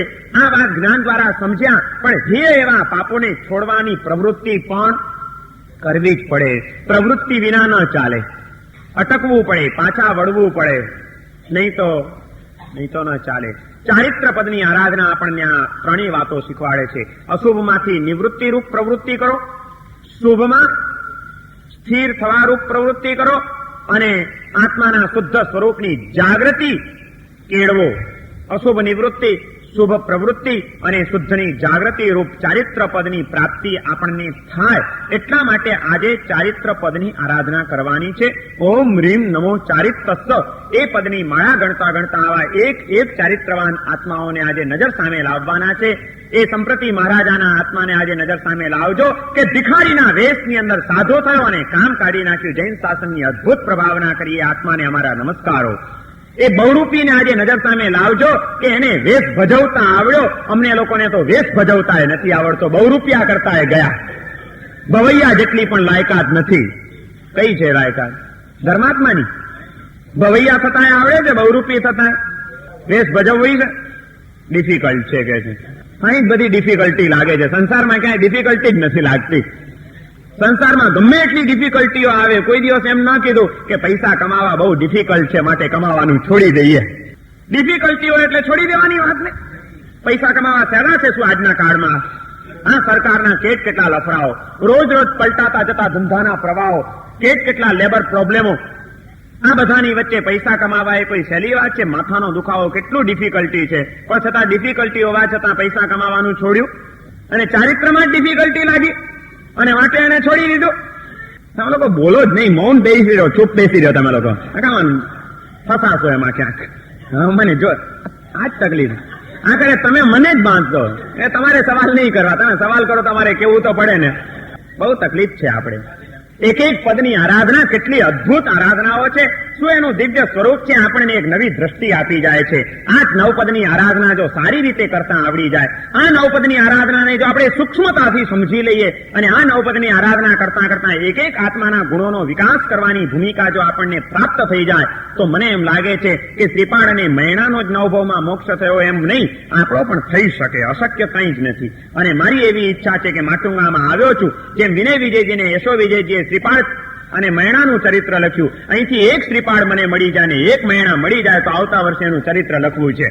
મળશે કોઈ? પહેલેથી જ પાણીમાં બેસે છે, અશક્ય કે છે. યાર મારે તમારા ગુણ ગાવા છે ને તમારે ના પાડવી છે. આપણે ચરિત્ર લખીએ અને પછી એની કોપીઓ કરીને છપાવી દઉં અને સંગે સંગમાં મોકલી આપું કે હવે શ્રીપાળ રાજાનો રાસ નહીં વાંચતા, માટુંગાના આ ભાગ્યશાળીનો રાસ વાંચજો દરેક ઠેકાણે. કંઈક કરો, આ નવપદની આરાધના કરીને આવું જ કંઈક કરવું પડશે. મૈણા આપણો આદર્શ છે, અદભુત આદર્શ છે. મૈણાનું એ વ્યક્તિત્વ અમારી આ નવપદની આરાધક શ્રાવિકા બહેનોને એક મહાન પ્રેરણા આપી રહ્યું છે કે જયારે તમે આટલી બધી આરાધનાઓ કરો છો, આટલો સુંદર તપ કરો છો, તમે કેટલી સરસ બધી વિધિઓ કરો છો, તમે થોડીક યોગ્યતા ભેગી બીજી પણ પ્રગટાવી દો, લાયકાત કેળવી લો તો એ મૈણાને કંઈક સ્પર્શી શકો, મૈણાના માર્ગે બે ડગ માંડી શકો તો પણ બસ થઈ જશે. આ નવપદની આરાધના તમારા માટે ખરેખર દિવ્યતા પ્રગટાવનારી બની જશે. આવી મહાન આરાધનાઓ મળી જ છે તો એને નકામી નહીં બનવા દેતા. એને સફળ બનાવો, એને ચરિતાર્થ બનાવો, એને લેખે લગાડો. થોડાક અંતરના સંસ્કારોનું પરિવર્તન કરવાનું છે. આજ સુધી બહુ બધા અશુભની અંદર ડૂબેલા રહ્યા. હવે નવપદનો આરાધક એટલે અશુભમાંથી નિવૃત્તિ કરનારો હોય જ એવી એક નવી છાપ ઉભી કરો. નવપદની આરાધના આત્મસ્પર્શી આરાધના બનવી જોઈએ. નવપદની આરાધના દિવ્ય સ્વરૂપને જગાડનારી બનવી જોઈએ. નવપદની આરાધના આમૂલચૂલ પરિવર્તન કરી નાખનારી બનવી જોઈએ આપણા સંસ્કારોમાં અને આપણી ભાવનાઓમાં. એ નવપદની આરાધના આપણને અશુભના અખાડામાંથી બહાર કાઢીને શુદ્ધત્વના શિખર ઉપર લઈ જનારી બનવી જોઈએ. મારે શુદ્ધ સ્વરૂપની પ્રાપ્તિ કરવી છે. નિજ ગુણ સ્થિરતા ચરણ તે પ્રણમો. આત્મગુણોમાં સ્થિરતા રૂપ આવું ચારિત્ર એ મને પ્રાપ્ત થાય. એટલા માટે એવા આત્મભાવની અંદર સ્થિર થઈ ગયેલા, સ્વભાવ દશામાં લીન બની ગયેલા એક એક ચારિત્રવાન આત્માઓને મારે ભાવપૂર્વક વંદના કરવાની છે અને એવા ચારિત્ર પદની આજે મારે આરાધના કરવાની છે ભાવ સાથે. ઓમ હ્રીમ નમો ચારિત્તસ્ય, ઓમ હ્રીમ નમો ચારિત્તસ્ય, ઓમ હ્રીમ નમો ચારિત્તસ્ય. એક એક મણકો ફરતો જાય અને એક એક ચારિત્રવાન આત્માઓ આવતા જાય. ચારિત્ર પદને આપણા નમસ્કાર થતા જાય, જે આપણા મોહનીય કર્મનો ક્ષય કરીને આપણા આત્માની અંદર અનંત ચારિત્ર રૂપ જે આત્માનો ગુણ છે એ ગુણને પ્રગટાવનારો બની જાય. આવું અનંત ચારિત્ર રૂપ આત્મગુણ આપણું ખીલે અને એ માટે આપણને આ નવપદની આરાધના મળેલી ફળે એવી શુભકામના સાથે અત્યારનું પ્રવચન પૂર્ણ થાય છે. અત્યારે ચારિત્રપદનું આ પ્રવચન થયું. આજે બપોરે આવા જ એક મહાન ચારિત્રવાન આત્માને તમને મુલાકાત કરાવવાની છે. આજના બપોરના પ્રવચનનો વિષય છે કાદવમાં કમળ.